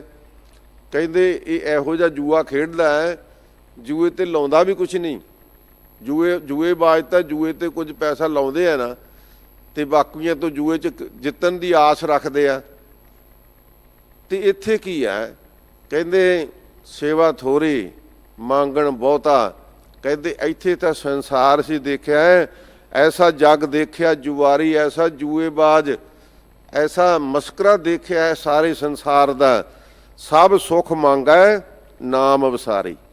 ਨਾਮ ਨੂੰ ਵਿਸਾਰ ਦਿੱਤਾ ਅਤੇ ਸੁੱਖ ਸਾਰੇ ਹੀ ਚਾਹੁੰਦਾ, ਮੈਨੂੰ ਸੁੱਖ ਮਿਲ ਜਾਣ। ਪਰ ਭਾਈ ਸੁੱਖ ਕਿੱਥੋਂ ਮਿਲਣੇ ਸੀ? ਸੁੱਖ ਤਾਂ ਮਿਲਣੇ ਸੀ ਨਾਮ ਵਿੱਚੋਂ, ਨਾਮ ਨੂੰ ਛੱਡ ਦਿੱਤਾ। ਸੁੱਖਾਂ ਦਾ ਮੁੱਢ ਸੀ ਨਾਮ, ਸੁੱਖਾਂ ਦਾ ਮੁੱਢ ਸੀ ਪ੍ਰਮਾਤਮਾ ਦੀ ਸੇਵਾ, ਸੁੱਖਾਂ ਦਾ ਮੁੱਢ ਸੀ ਪ੍ਰੇਮ, ਸਤਿਗੁਰੂ ਨਾਲ ਪ੍ਰੇਮ, ਬਾਣੀ ਨਾਲ, ਨਾਮ ਨਾਲ ਪ੍ਰੇਮ। ਉਹ ਤਾਂ ਕੀਤਾ ਹੀ ਨਹੀਂ, ਪਰ ਸੁੱਖ ਸਾਰੇ ਚਾਹੁੰਦਾ ਹੈ। ਐਂ ਮਹਾਰਾਜ ਕਹਿੰਦੇ ਭਾਈ ਕਿਵੇਂ ਪ੍ਰਾਪਤ ਹੋ ਜਾਣਗੇ? ਕਿਉਂਕਿ ਤੂੰ ਤਾਂ ਨਾਮ ਨੂੰ ਵਿਸਾਰ ਕੇ ਬੈਠਾ ਹੈ। ਰਹਾਓ ਵਿਸਰਾਮ ਦੇ ਕੇ ਕਿਰਪਾ ਕਰਦੇ ਹਨ। ਸੋ ਅਦ੍ਰਿਸ਼ਟ ਦਿਸੈ ਤੇ ਕਹਿਆ ਜਾਏ। ਧੰਨ ਗੁਰੂ ਨਾਨਕ ਸਾਹਿਬ ਜੀ ਫਰਮਾਉਂਦੇ ਸਿੱਧੋ, ਉਹ ਅਦ੍ਰਿਸ਼ਟ ਹੈ ਜਿਸ ਦਾ ਨਾ ਕੋਈ ਰੂਪ ਹੈ, ਨਾ ਕੋਈ ਰੇਖ ਹੈ, ਨਾ ਰੰਗ ਹੈ, ਨਾ ਕੋਈ ਉਸਦੇ ਬਸਤਰ ਨੇ, ਨਾ ਉਸਦਾ ਚਿੱਤਰ ਹੈ ਕੋਈ। ਕਹਿੰਦੇ ਫਿਰ ਉਹਨੂੰ ਕਿਹਾ ਕਿਵੇਂ ਜਾਵੇ? ਅਦ੍ਰਿਸ਼ਟ ਦਿਸੈ। ਕਹਿੰਦੇ ਅਦ੍ਰਿਸ਼ਟ ਹੈ, ਜੇ ਸਾਨੂੰ ਦਿਸਦਾ ਹੋਵੇ ਤਾਂ ਕਹਿਆ ਜਾਏ, ਫਿਰ ਤਾਂ ਉਹਨੂੰ ਕਹਿ ਸਕਦੇ ਹਾਂ। ਜੇ ਦਿਸਦਾ ਹੀ ਨਹੀਂ ਫਿਰ ਕਹਾਂਗੇ ਕਿਵੇਂ? ਬਿਨ ਦੇਖੇ ਕਹਿਣਾ ਬਿਰਥਾ ਜਾਏ। ਕਹਿੰਦੇ ਬਿਨਾਂ ਦੇਖੇ ਤੋਂ ਅਸੀਂ ਦੱਸੀ ਜਾਈਏ ਵੀ ਇਹੋ ਜਿਹਾ ਉਹਦਾ ਰੂਪ ਹੈ ਜੀ, ਇਹੋ ਜਿਹਾ ਰੰਗ ਹੈ ਜੀ, ਇੰਨਾ ਉੱਚਾ ਹੈ ਜੀ, ਕਹਿੰਦੇ ਉਹ ਵਿਅਰਥ ਹੈ, ਉਹ ਝੂਠਾ ਹੈ। ਅਥਵਾ ਸਤਿਗੁਰੂ ਜੀ ਇਸ ਦਾ ਅੰਤਰੀਵ ਦੱਸਦੇ ਨੇ, ਅਦ੍ਰਿਸ਼ਟ ਦਿਸੈ ਤਾਂ ਕਹਿਆ ਜਾਏ। ਕਹਿੰਦੇ ਜਿਹੜਾ ਦ੍ਰਿਸ਼ਟ ਹੈ ਨਾ, ਦ੍ਰਿਸ਼ਟਾ ਰੂਪ ਹੈ, ਉਹ ਦਿਸ ਸਕਦਾ, ਉਸ ਨੂੰ ਦੇਖਿਆ ਵੀ ਜਾ ਸਕਦਾ ਹੈ। ਕਹਿੰਦੇ ਕਿਵੇਂ ਦੇਖਿਆ ਜਾ ਸਕਦਾ ਜੀ? ਕਹਿੰਦੇ ਜਦੋਂ ਉਸ ਕਰਤੇ ਸਰੂਪ ਦਾ ਰੂਪ ਧਾਰਨ ਕਰਕੇ ਆਪਣਾ ਸਰੂਪ ਛੱਡ ਦੇਵੇ ਨਾ। ਕਬੀਰ ਤੂੰ ਕਰਤਾ ਤੂੰ ਹੁਆ, ਮੁਝ ਮੇਂ ਰਹਿ ਨਾ ਹੂੰ, ਜਬ ਆਪਾ ਪਰਕਾ ਮਿਟ ਗਿਆ, ਜਦ ਦੇਖਾ ਤਤ ਤੂੰ। ਕਬੀਰ ਤੂੰ ਕਰਤਾ ਤੂੰ ਹੁਆ, ਮੁਝ ਮੇਂ ਰਹਿ ਨਾ ਹੂੰ। ਕਹਿੰਦੇ ਮੇਰੇ ਵਿੱਚ ਹੂੰ ਹੰਗਤਾ ਰਹੀ ਨਹੀਂ, ਅਤੇ ਹੁਣ ਜਿੱਧਰ ਮੈਂ ਦੇਖਦਾ ਤੂੰ ਹੀ ਤੂੰ ਹੈ। ਇਸ ਵਾਸਤੇ ਬੜੀਆਂ ਸਾਖੀਆਂ ਨੇ, ਪਰ ਸਮੇਂ ਦੇ ਮੁਤਾਬਕ ਮੈਂ ਸੰਖੇਪ ਮਾਤਰ ਬੇਨਤੀ ਕਰਾਂ। ਜੇ ਭਗਤਾਂ ਦੇ ਕੋਲੋਂ ਐਨ ਸਮਾਧੀ ਦੇ ਵਿੱਚ ਬੈਠਿਆਂ ਕੁੱਤਾ ਵੀ ਪ੍ਰਸ਼ਾਦੇ ਚੱਕ ਕੇ ਲੈ ਗਿਆ ਨਾ, ਅਤੇ ਮੱਖਣ ਵਾਲਾ ਮੱਘਾ ਲੈ ਕੇ ਮਗਰ ਭੱਜਦੇ ਨੇ ਕਿ ਪ੍ਰਭੂ ਮੈਂ ਤਾਂ ਚੋਪੜੀਆਂ ਖਾਵਾਂ ਅਤੇ ਤੁਸੀਂ ਸੁੱਕੀਆਂ ਹੀ ਖਾਓਗੇ। ਕਿੰਨੀ ਵਾਰ ਤੱਕ ਮਗਰ ਦੌੜਦੇ ਨੇ, ਅਤੇ ਫਿਰ ਜਦੋਂ ਸਖਿਆਤ ਹੁੰਦੇ, ਦਰਸ਼ਨ ਹੁੰਦੇ ਨੇ, ਅਤੇ ਅੱਗੋਂ ਘੂਰਦੇ ਨੇ, ਨਾਮਿਆਂ ਬੜਾ ਦੁਖੀ ਕੀਤਾ, ਤੂੰ ਮੈਨੂੰ ਬੜਾ ਭਜਾਇਆ, ਕਹਿੰਦੇ ਵੀ ਤਕੜੇ ਦਾ 37 ਵੀ 100 ਹੈ, ਭਜਾਇਆ ਤੁਸੀਂ ਕਿ ਮੈਂ। ਉੱਥੇ ਹੀ ਪ੍ਰਗਟ ਹੁੰਦੇ, ਉੱਥੇ ਹੀ ਚੌਂਕੜਾ ਮਾਰ ਕੇ ਪ੍ਰਸ਼ਾਦਾ ਛਕਦੇ ਆਨੰਦ ਦੇ ਨਾਲ, ਤੇ ਨਾ ਮੈਨੂੰ ਦੁੱਖ ਮਿਲਦਾ ਨਾ ਮੈਨੂੰ ਮਗਰ ਭੱਜਣਾ ਪੈਂਦਾ। ਨਾਲੇ ਤਾਂ ਭਜਾਇਆ ਕੋਹਾਂ ਮੈਨੂੰ ਮਗਰ, ਨਾਲੇ ਮੈਨੂੰ ਕਹਿੰਦੇ ਦੁਖੀ ਕੀਤਾ। ਉਹਨਾਂ ਦੀ ਅਵਸਥਾ ਬਣ ਗਈ, ਅਦ੍ਰਿਸ਼ਟ ਦਿਸ਼ਾ ਹੈ ਉਹਨਾਂ ਨੂੰ। ਉਹ ਅਦ੍ਰਿਸ਼ਟਾ ਸਰੂਪ ਜਿਹੜਾ ਹੈ ਨਾ, ਉਹ ਅੰਦਰੋਂ ਪਰਮਾਤਮਾ, ਕਿਉਂਕਿ ਮਨ ਤੋਂ ਜੋਤ ਸਰੂਪ ਹੈ, ਦੇਖਣਾ ਤਾਂ ਅੰਦਰੋਂ ਹੈ, ਬਾਹਰੋਂ ਨਹੀਂ ਦੇਖਣਾ। ਜੋਤ ਸਰੂਪ ਤਾਂ ਅੰਦਰ ਹੈ। ਜਦੋਂ ਆਪਣੀ ਦ੍ਰਿਸ਼ਟੀ ਅੰਦਰ ਉਤਰ ਗਈ, ਵਾਹਿਗੁਰੂ ਵਾਹਿਗੁਰੂ ਵਾਹਿਗੁਰੂ ਜਪਦਿਆਂ ਐਸਾ ਇੱਕ ਭਾਵ ਹੋ ਗਿਆ ਕਿ ਅੰਦਰਲਾ ਸਰੂਪ ਨਜ਼ਰ ਆਉਣ ਲੱਗ ਪਿਆ, ਤੇ ਉਹ ਅੰਦਰ ਹੀ ਹੈ। ਤੇ ਜਦੋਂ ਉਸ ਸਰੂਪ ਵਿੱਚ ਪਹੁੰਚਿਆ ਤੇ ਫਿਰ ਸਾਰੀ ਸ੍ਰਿਸ਼ਟੀ ਦੇ ਵਿੱਚ ਤੈਨੂੰ ਦਿਸੇਗਾ। ਉਹ ਦ੍ਰਿਸ਼ਟ ਦਿਸੈ ਤਾਂ ਕਹਿਆ ਜਾਏ। ਕਹਿੰਦੇ ਫਿਰ ਤੂੰ ਕਹਿ ਕੇ ਸੁਣਾ ਸਕਦਾ ਹੈ ਕਿ ਭਾਈ ਪ੍ਰਭੂ ਬੜਾ ਬੇਅੰਤ ਹੈ, ਬੜੀ ਉਹਦੀ ਲੀਲਾ ਹੈ, ਬੜੇ ਉਹ ਦੁਨੀਆ ਦੇ ਕੰਮ ਸਵਾਰਦਾ ਹੈ, ਬੜੇ ਵੱਡੇ ਕੌਤਕ ਨੇ ਉਹਦੇ। ਉਹ ਤਾਂ ਦੂਸਰੇ ਧਰਮਾਂ ਦੀ ਰੱਖਿਆ ਕਰਨ ਦੀ ਖਾਤਰ ਸਾਰਾ ਸਰਬੰਸਦਾਰ ਕਰ ਦਿੰਦਾ ਹੈ, ਸਾਰਾ ਕੁਰਬਾਨੀਆਂ ਕਰ ਦਿੰਦਾ ਹੈ, ਆਪਣਾ ਸੀਸ ਵਾਰ ਦਿੰਦਾ। ਕਹਿੰਦੇ ਤੂੰ ਕਹਿ ਸਕਦਾ ਕਿ ਪ੍ਰਭੂ ਦੀ ਉਹ ਦ੍ਰਿਸ਼ਟੀ ਕਿਹੋ ਜਿਹੀ ਹੈ। ਤੇ ਹਜ਼ੂਰ ਫਰਮਾਉਂਦੇ ਨੇ, ਬਿਨ ਦੇਖੇ ਕਹਿਣਾ ਬਿਰਥਾ ਜਾਏ। ਜਿਨ੍ਹਾਂ ਨੇ ਭਾਈ ਇਸ ਅਵਸਥਾ ਵਿੱਚ ਉਸ ਪ੍ਰਭੂ ਨੂੰ ਦੇਖਿਆ ਹੀ ਨਹੀਂ, ਆਤਮ ਸਰੂਪ ਨੂੰ ਤੱਕਿਆ ਹੀ ਨਹੀਂ, ਆਤਮਿਕ ਸਰੂਪ ਦੀ ਦ੍ਰਿਸ਼ਟੀ ਤੱਕ ਪਹੁੰਚੇ ਹੀ ਨਹੀਂ, ਕਹਿੰਦੇ ਉਹਨਾਂ ਦਾ ਕਿਆ ਹੋਇਆ ਤਾਂ ਫਿਰ ਵਿਅਰਥ ਹੀ ਜਾਏਗਾ ਭਾਈ। ਉਹ ਅਮਲ ਨਹੀਂ ਕਰੇਗਾ, ਆਪ ਅਮਲ ਨਹੀਂ ਕਰੇਗਾ ਤੇ ਸੰਗਤ ਦੇ ਉੱਪਰ ਉਸ ਦਾ ਅਸਰ ਵੀ ਨਹੀਂ ਹੋਵੇਗਾ। ਕਹਿੰਦੇ ਭਾਈ ਉਹਦਾ ਕਹਿ ਕਿਆ ਹੋਇਆ, ਬਿਰਥਾ ਹੀ ਚਲਿਆ ਜਾਏਗਾ। ਗੁਰਮੁਖ ਦਿਸੈ ਸਹਿਜ ਸੁਭਾਏ। ਮਹਾਰਾਜ ਸੱਚੇ ਪਾਤਸ਼ਾਹ ਜੀ ਕਿਸੇ ਨੂੰ ਦਿਸਦਾ ਹੈ। ਧੰਨ ਗੁਰੂ ਨਾਨਕ ਸਾਹਿਬ ਜੀ ਕਹਿੰਦੇ ਭਾਈ ਹਾਂ, ਜਿਨ੍ਹਾਂ ਨੇ ਗੁਰੂ ਨੂੰ ਮੁੱਖ ਮੰਨ ਲਿਆ, ਜਿਨ੍ਹਾਂ ਨੇ ਗੁਰੂ ਦੇ ਕਹੇ ਬਚਨ ਨੂੰ ਮੁੱਖ ਮੰਨ ਲਿਆ, ਧਾਰਨ ਕਰ ਲਿਆ, ਕਮਾਈ ਕਰ ਲਈ, ਤੇ ਉਹਨਾਂ ਨੂੰ ਦਿਸਦਾ ਹੈ ਸਹਿਜ ਸੁਭਾਏ, ਸੁਤੇ ਸਿੱਧੀ। ਉਹਨਾਂ ਨੂੰ ਫਿਰ ਨਜ਼ਰੀ ਪੈ ਜਾਂਦਾ ਹੈ। ਜਿਹੜੇ ਪ੍ਰਮਾਤਮਾ ਦੇ ਨਾਮ ਨੂੰ ਜਪਦੇ ਨੇ, ਊਠਤ ਬੈਠਤ ਸੋਵਤ ਧਿਆਈਐ, ਮਾਰਗ ਚਲਤ ਹਰੇ ਹਰੇ ਗਾਈਐ, ਗੁਰੂ ਨੂੰ ਮੁੱਖ ਮੰਨ ਲਿਆ ਕਿ ਇਹ ਗੁਰੂ ਦੀ ਸਿੱਖਿਆ ਸਾਡੇ ਲਈ ਮੁੱਖ ਹੈ। ਤੇ ਮਹਾਰਾਜ ਸੱਚੇ ਪਾਤਸ਼ਾਹ ਜੀ ਫਰਮਾਉਂਦੇ ਨੇ ਕਿ ਭਾਈ ਆਪਣੇ ਗੁਰ ਕੋ ਹੋ ਸਾਵਧਾਨ। ਪੰਚਮ ਪਾਤਸ਼ਾਹੀ ਦੇ ਬਚਨ ਨੇ, ਤੇ ਤੂੰ ਸਾਵਧਾਨ ਹੋ ਭਾਈ। ਕਿਹਦੇ ਲਈ? ਆਪਣੇ ਗੁਰੂ ਲਈ। ਹੁਣ ਸਿੱਖ ਕਹਿੰਦਾ ਮੈਂ ਤਾਂ ਸਾਵਧਾਨ ਹੀ ਹਾਂ। ਮਹਾਰਾਜ ਕਹਿੰਦੇ ਨਹੀਂ, ਤੂੰ ਸਾਵਧਾਨ ਹੈ ਨਹੀਂ। ਮਹਾਰਾਜ ਕਿਉਂ? ਮਹਾਰਾਜ ਕਹਿੰਦੇ ਸਾਵਧਾਨ ਹੈ, ਇੱਕ ਬਿਨਾਂ ਦੂਜਾ ਨਹੀਂ ਜਾਣਾ। ਜੇ ਤੂੰ ਸਾਵਧਾਨ ਹੈ ਨਾ, ਫਿਰ ਤੂੰ ਸਮਝ ਲਾ ਵੀ ਇੱਕ ਤੋਂ ਬਿਨਾਂ, ਉਸ ਪ੍ਰਭੂ ਤੋਂ ਬਿਨਾਂ ਕੋਈ ਦੂਸਰੀ ਸ਼ਕਤੀ ਨਹੀਂ ਹੈ ਜਿਹਦੇ ਕੋਲ ਜਾ ਕੇ ਤੂੰ ਮੱਥੇ ਟੇਕ ਕੇ ਪ੍ਰਾਰਥਨਾ ਕਰੇ। ਉਹ ਹੋਰ ਕੋਈ ਸ਼ਕਤੀ ਨਹੀਂ ਹੈ, ਉਹ ਇੱਕੋ ਇੱਕ ਪਰਮਾਤਮਾ ਹੀ ਹੈ। ਆਪਣੇ ਗੁਰ ਕੋ ਹੋ ਸਾਵਧਾਨ ਤਾਂ ਤੂੰ ਦਰਗਹਿ ਪਾਵੈ ਮਾਣ। ਕਹਿੰਦੇ ਜੇ ਤੂੰ ਆਪਣੇ ਗੁਰੂ ਪ੍ਰਤੀ ਸਾਵਧਾਨ ਹੋ ਗਿਆ ਨਾ, ਤੇ ਫਿਰ ਤੂੰ ਲੋਕ ਸੁਖੀਏ ਪ੍ਰਲੋਕ ਸੁਹੇਲੇ ਦੀ ਅਵਸਥਾ ਨੂੰ ਪਹੁੰਚ ਸਕਦਾ ਹੈ। ਪਰ ਤੂੰ ਸਾਵਧਾਨ ਹੈ ਨਹੀਂ। ਮਾਰੇ ਕਿਉਂ ਨਹੀਂ ਸਾਵਧਾਨ ਮੈਂ? ਕਹਿੰਦੇ ਦੇਖੋ, ਜਿੰਨੇ ਮੈਂ ਕੱਲ੍ਹ ਵੀ ਬੇਨਤੀ ਕੀਤੀ ਸੀ ਕਿ ਜਿੰਨੇ ਪਸ਼ੂ ਨੇ, ਪੰਛੀ ਨੇ, ਉੱਡਣ ਵਾਲੇ ਪਤੰਗੇ ਨੇ, ਕਹਿੰਦੇ ਉਹ ਤੇਰੇ ਨਾਲੋਂ ਸਿਆਣੇ ਆ। ਤੂੰ ਉਹਨਾਂ ਤੋਂ ਹੀ ਸਿੱਖਿਆ ਲੈ ਲਾ। ਸਤਿਗੁਰੂ ਜੀ ਬਾਣੀ ਵਿੱਚ ਫਰਮਾਉਂਦੇ ਨੇ, ਭਵਰਾ ਫੂਲ ਭਵੰਤਿਆ ਦੁੱਖ ਅਤ ਭਾਰੀ ਰਾਮ। ਕਹਿੰਦੇ ਫੁੱਲ ਦੇ ਦਿਵਾਲੇ ਭੰਵਰਿਆ, ਗੇੜੇ ਕੱਢਣ ਵਾਲਿਆ, ਤੈਨੂੰ ਪਤਾ ਨਹੀਂ ਕਿ ਤੈਨੂੰ ਦੁੱਖ ਭੋਗਣਾ ਪੈਣਾ। ਤੂੰ ਸੁਗੰਧੀ ਰਸ ਦੇ ਵਿੱਚ ਇਸ ਫੁੱਲ ਦੇ ਉੱਤਰ ਇੰਨਾ ਖੁੱਭ ਜਾਣਾ ਹੈ, ਕੱਲ੍ਹ ਨੂੰ ਮਾਲੀ ਆਏਗਾ, ਇਹ ਫੁੱਲ ਤੋੜ ਕੇ ਲੈ ਜਾਏਗਾ, ਇਹਦਾ ਅਰਕ ਕੱਢੇਗਾ ਤੇ ਤੇਰਾ ਨਾਲ ਹੀ ਨਿਕਲ ਜਾਏਗਾ। ਵੇਖੀ ਕਿਤੇ ਤੂੰ ਇਸ ਭੁਲੇਖੇ 'ਚ ਨਾ ਰਹਿ ਜੀ। ਪਰ ਮਹਾਰਾਜ ਸੱਚੇ ਪਾਤਸ਼ਾਹ ਜੀ ਬੇਅੰਤ ਭਾਈ ਗੁਰਦਾਸ ਜੀ ਨੇ ਸਾਖੀਆਂ ਦਿੱਤੀਆਂ। ਕਹਿੰਦੇ ਤੁਸੀਂ ਵਧੀਆ ਫੁੱਲ ਬਣਾਓ, ਕਾਗਜ਼ ਦੇ ਉੱਪਰ ਫੁੱਲ ਬਣਾਓ, ਉਹਦੇ ਵਿੱਚ ਰੰਗ ਭਰ ਦਿਓ, ਪਤੰਗੀਆਂ ਭਰ ਦਿਓ, ਪੰਖੜੀਆਂ ਖਿਲਾਰ ਦਿਓ। ਕਹਿੰਦੇ ਕੋਈ ਭੌਰਾ ਉਹਦੇ 'ਤੇ ਨਹੀਂ ਆਏਗਾ, ਇੱਕ ਵੀ ਭੌਰਾ ਨਹੀਂ ਆਏਗਾ। ਉਹ ਸਮਝਦੇ ਨੇ ਕਿ ਨਕਲੀ ਆ, ਇਹ ਫੁੱਲ ਅਸਲੀ ਨਹੀਂ। ਸਤਿਗੁਰੂ ਕਹਿੰਦੇ ਵੀ ਭੌਰੇ ਨੇ ਤਾਂ ਸਮਝ ਲਿਆ ਵੀ ਇਹ ਫੁੱਲ ਨਕਲੀ ਆ, ਪਰ ਤੂੰ ਨਹੀਂ ਸਮਝਿਆ ਵੀ ਮੇਰਾ ਗੁਰੂ ਨਕਲੀ ਆ। ਤੂੰ ਤਾਂ ਨਕਲ ਵੱਲ ਨੂੰ ਦੌੜਦਾ ਹੈ। ਭਾਵੇਂ ਕੋਈ ਨਕਲੀ ਨਿਰੰਕਾਰੀ ਹੋਵੇ, ਭਾਵੇਂ ਕੋਈ ਨਕਲੀ ਸੱਚਾ ਸੌਦਾ ਹੋਵੇ, ਤੂੰ ਨਹੀਂ ਦੇਖਦਾ ਵੀ ਇਹ ਨਕਲੀ ਹੈ। ਦੇਖੋ ਕਹਿੰਦੇ ਪਤੰਗਾ ਆਉਂਦਾ ਦੀਵੇ ਦੀ ਲਾਟ ਤੇ ਆਪਣਾ ਆਪ ਸਾੜ ਲੈਂਦਾ, ਸਿੱਧਾ ਆਉਂਦਾ ਦੀਵੇ ਦੀ ਲਾਟ ਤੇ। ਕਹਿੰਦੇ ਨਕਲੀ ਦੀਵਾ ਬਣਾ ਦਿਓ,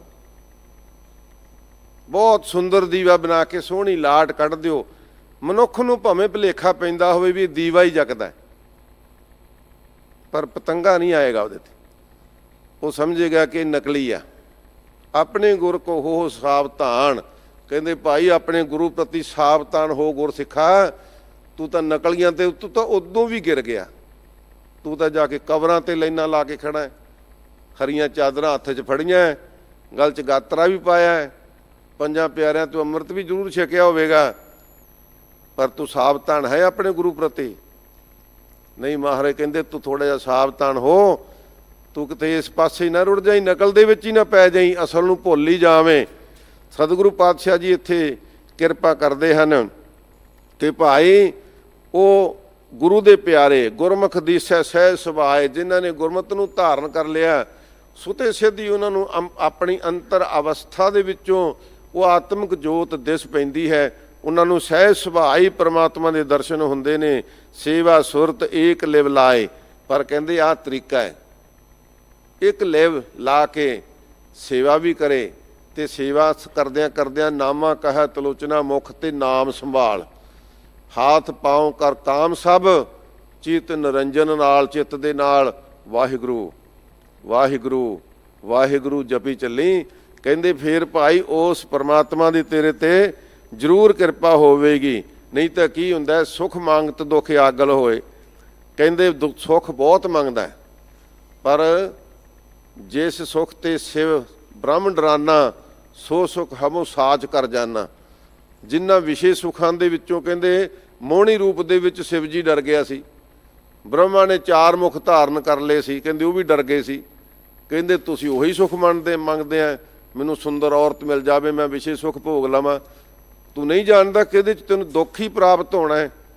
ਕਹਿੰਦੇ ਭਾਈ ਇਹ ਸੁੱਖ ਤਾਂ ਤੂੰ ਮੰਗਦਾ ਹੈ, ਪਰ ਜਦੋਂ ਇਹ ਸੁੱਖ ਨਸ਼ੇ ਸੁੱਖ ਹੋਏ, ਦੌਲਤ ਸੁੱਖ ਹੋਏ, ਵਿਸ਼ੇ ਸੁੱਖ ਹੋਏ, ਇਹਨਾਂ ਨੂੰ ਭੋਗ ਕੇ ਫਿਰ ਤੂੰ ਕਰੇਗਾ। ਕਹਿੰਦੇ ਸਾਰੇ ਦੁੱਖ ਆਗਲ ਹੋਏ, ਅੱਗੇ ਖੜੇ ਆ, ਦੁੱਖ ਅੱਗੇ ਖੜੇ ਨੇ। ਇਸ ਕਰਕੇ ਕਹਿੰਦੇ ਇਹਨਾਂ ਤੋਂ ਬਚਣ ਦੀ ਲੋੜ ਹੈ। ਜੇ ਭਾਈ ਸੁੱਖ ਮੰਗਦਾ ਹੈ ਤੇ ਫਿਰ ਪ੍ਰਭੂ ਸ਼ਰਨ ਤੋਂ ਮਿਲਾ, ਤੈਨੂੰ ਸੁੱਖ ਨਹੀਂ ਮਿਲ ਸਕਦੇ, ਦੁੱਖ ਹੀ ਪ੍ਰਾਪਤ ਹੋਣਗੇ। ਇਸ ਕਰਕੇ ਇਹਨਾਂ ਦੁੱਖਾਂ ਤੋਂ ਬਚਣ ਵਾਸਤੇ ਮਹਾਰਾਜ ਸੱਚੇ ਪਾਤਸ਼ਾਹ ਜੀ ਨੇ ਸਾਨੂੰ ਸੁਚੇਤ ਕੀਤਾ ਹੈ। ਕਹਿੰਦੇ ਇਹਨਾਂ ਦੀ ਹਾਲਤ ਕੀ ਹੁੰਦੀ ਭਾਈ, ਸਗਲ ਵਿਕਾਰੀ ਹਾਰ ਪਰੋਏ। ਕਹਿੰਦੇ ਤੁਸੀਂ ਜਿੰਨੀਆਂ ਮਰਜ਼ੀ ਸਾਖੀਆਂ ਸੁਣ ਲਓ, ਪੜ੍ਹ ਲਓ, ਜੇ ਅਮਲ ਨਹੀਂ ਕਰਨਾ ਤੇ ਫਿਰ ਤੁਹਾਡੀ ਮਰਜ਼ੀ। ਕਹਿੰਦੇ ਜੇ ਅਮਲ ਕਰਨਾ ਹੈ ਤਾਂ ਜਿਨ੍ਹਾਂ ਨੇ ਇਹ ਪਾਪ ਕੀਤੇ ਨੇ, ਭਾਈ ਗੁਰਦਾਸ ਜੀ ਨੇ ਲਿਖਿਆ ਨਾ, ਗਣਕਾ ਪਾਪਣ ਹੋਏ ਕਾ ਪਾਪਾਂ ਦਾ ਗਲ ਹਾਰ ਪਰੋਤਾ। ਕਹਿੰਦੇ ਇੱਥੇ ਸਤਿਗੁਰੂ ਪਾਤਸ਼ਾਹ ਜੀ ਫਰਮਾਉਂਦੇ ਨੇ ਕਿ ਸਗਲ ਵਕਾਰੀ ਹਾਰ ਪਰੋਏ। ਸਗਲ ਜਿੰਨੇ ਵੀ ਵਕਾਰ ਭੋਗਣ ਵਾਲੇ ਮਨੁੱਖ ਇਸਤਰੀਆਂ ਸਨ, ਸਭ ਨੇ ਆਪਣੇ ਵਿੱਚ ਪਾਪਾਂ ਦੇ ਹਾਰ ਗਲਾਂ ਵਿੱਚ ਪਰੋ ਲਏ। ਕੋਈ ਸੁੱਖ ਉਹਨਾਂ ਨੂੰ ਕਿੱਥੋਂ ਪ੍ਰਾਪਤ ਹੋਣਾ ਸੀ, ਕਿਉਂਕਿ ਮਹਾਰਾਜ ਸੱਚੇ ਪਾਤਸ਼ਾਹ ਜੀ ਫਰਮਾਉਂਦੇ ਨੇ ਕਿ ਇਹਨਾਂ ਨੇ ਆਪਣੇ ਗਲਾਂ ਵਿੱਚ ਹਾਰ ਹੀ ਹਾਰ ਪਾ ਲਏ, ਦੁੱਖਾਂ ਦੇ, ਸੁੱਖਾਂ ਦੇ ਨਹੀਂ ਪਾਏ। ਇਸ ਵਾਸਤੇ ਏਕ ਬਿਨਾ ਝੂਠੇ ਮੁਕਤ ਨਾ ਕੋਏ। ਕਹਿੰਦੇ ਇੱਕ ਪ੍ਰਮਾਤਮਾ ਦੇ ਨਾਮ ਤੋਂ ਬਿਨਾ ਸਾਰੇ ਝੂਠੇ ਨੇ। ਕਹਿੰਦੇ ਹਾਂਜੀ ਬੜੀ ਕਿਰਪਾ ਜੀ, ਬੜੀ ਮਹਾਰਾਜ ਦੀ ਦਇਆ, ਪਰ ਮਹਾਰਾਜ ਕਹਿੰਦੇ ਜੇ ਨਾਮ ਨਹੀਂ ਜਪਦਾ ਝੂਠ ਬੋਲਦੇ ਆ। ਇੱਕ ਮਹਾਂਪੁਰਖ ਕੋਲੇ ਪੁੱਜੇ ਵੇ, ਮਹਾਂਪੁਰਖ ਕੋਲੇ, ਮੈਂ ਨਾਮ ਨਹੀਂ ਲੈਣਾ ਚਾਹੁੰਦਾ, ਮੇਰੇ ਵਰਗਾ ਕੋਈ ਆ ਕੇ ਬਹਿ ਗਿਆ, ਹਾਂ ਵੀ ਸਿੰਘਾ ਕਿਵੇਂ ਆ, ਬੜੀ ਕਿਰਪਾ ਬੜੀ ਦਇਆ ਜੀ। ਕਹਿੰਦੇ ਇੱਧਰ ਮੇਰੇ ਵੱਲ ਝਾਕ, ਤਾਂ ਕਰ ਨਿਗਾਹ ਮੇਰੇ ਵੱਲ ਵੇਖ। ਵੇਖਿਆ ਨਾ ਜਾਵੇ, ਪਹਿਲਾਂ ਤਾਂ ਕੋਸ਼ਿਸ਼ ਕੀਤੀ, ਮੂੰਹ ਤਾਂ ਚੱਕਿਆ, ਸਿਰ ਚੁੱਕਿਆ ਤਾਂ ਨੂੰ। ਕਹਿੰਦੇ ਕਿਉਂ ਝੂਠ ਬੋਲਦਾ, ਕਿਉਂ ਤੂੰ ਇਸ ਦੁਨੀਆ ਦੇ ਵਿੱਚ ਰਚ ਕੇ ਕਿਹਨੂੰ ਠੱਗੇਗਾ? ਤੂੰ ਤਾਂ ਠੱਗੀ ਆਪਣੇ ਆਪ ਹੀ ਨਾਲ ਹੀ ਕਰ ਰਿਹਾ, ਤੂੰ ਆਪ ਹੀ ਠੱਗਿਆ ਜਾਏਗਾ। ਕਦੇ ਤੂੰ ਨਾਮ ਜਪਿਆ ਨਹੀਂ, 5 ਬਾਣੀਆਂ ਪੜ੍ਹੀਆਂ ਨਹੀਂ, ਸੇਵਾ ਕੀਤੀ ਨਹੀਂ, ਗੁਰਬਾਣੀ ਤੇ ਭਰੋਸਾ ਨਹੀਂ ਰੱਖਿਆ। ਬੜੀ ਕਿਰਪਾ ਜੀ। ਕਹਿੰਦੇ ਕੀ ਕਿਰਪਾ ਹੋ ਗਈ ਤੇਰੇ ਤੇ? ਝੂਠ ਬੋਲ ਕੇ ਤੂੰ ਸਾਨੂੰ ਠੱਗਣਾ ਚਾਹੁੰਦਾ ਹੈ? ਹੱਥ ਜੋੜੇ ਫਿਰ ਕਹਿੰਦੇ ਮਹਾਰਾਜ ਸਾਨੂੰ ਦੱਸੋ। ਕਹਿੰਦੇ ਖੰਡੇ ਬਾਟੇ ਦਾ ਅੰਮ੍ਰਿਤ ਛਕੋ, 5 ਪੈਰਾਂ ਤੋਂ ਲਈ ਹੀ ਸਿੱਖਿਆ ਨੂੰ ਧਾਰਨ ਕਰਕੇ ਅਮਲ ਕਰੋ, ਜੇ ਸੁੱਖ ਚਾਹੁੰਦੇ ਆ ਤਾਂ। ਸਾਧ ਸੰਗਤ ਜੀ, ਮਹਾਰਾਜ ਸੱਚੇ ਪਾਤਸ਼ਾਹ ਜੀ ਵੀ ਫਰਮਾਉਂਦੇ ਨੇ ਏਕ ਬਿਨਾ ਝੂਠੇ ਮੁਕਤ ਨਾ ਹੋਏ। ਕਹਿੰਦਾ ਇੱਕ ਪਰਮਾਤਮਾ ਤੋਂ ਨਿਮਾ ਬਿਨਾ ਸਭ ਝੂਠੇ ਨੇ, ਉਹ ਮੁਕਤੀ ਦੇ ਦਰਵਾਜ਼ੇ ਤੇ ਨਹੀਂ ਪਹੁੰਚ ਸਕਦੇ, ਮੁਕਤੀ ਨਹੀਂ ਮਿਲ ਸਕਦੀ। ਕਰ ਕਰ ਕਰਤਾ ਦੇਖੈ ਸੋਏ। ਕਹਿੰਦੇ ਹਾਂ ਜਿਹੜਾ ਕਰਤਾ ਹੈ ਨਾ, ਉਸ ਕਰਤੇ ਨੂੰ ਕਰਤਾ ਕਰਤਾ ਰਾਮ ਰਾਮ ਵਾਹਿਗੁਰੂ ਵਾਹਿਗੁਰੂ ਕਹਿ ਕੇ ਉਹਦਾ ਨਾਮ ਜਪੀ ਜਾਵੇ ਤੇ ਕਹਿੰਦੇ ਉਹ ਸੁਤੇ ਸਿੱਧ ਪਰਮਾਤਮਾ ਨੂੰ, ਸੁਤੇ ਪ੍ਰਕਾਸ਼ ਪਰਮਾਤਮਾ ਨੂੰ ਦੇਖ ਸਕਦਾ, ਦਰਸ਼ਨ ਕਰ ਸਕਦਾ ਆਪਣੇ ਅੰਦਰੋਂ ਹੀ। ਪਰ ਉਸ ਕਰਤੇ ਦੀ ਦਾਤ ਨੂੰ ਕਰਤਾ ਕਰਤਾ ਕਰਕੇ ਸਾਡਾ ਤਾਂ ਕੰਮ ਹੀ ਉਲਟਾ ਹੈ।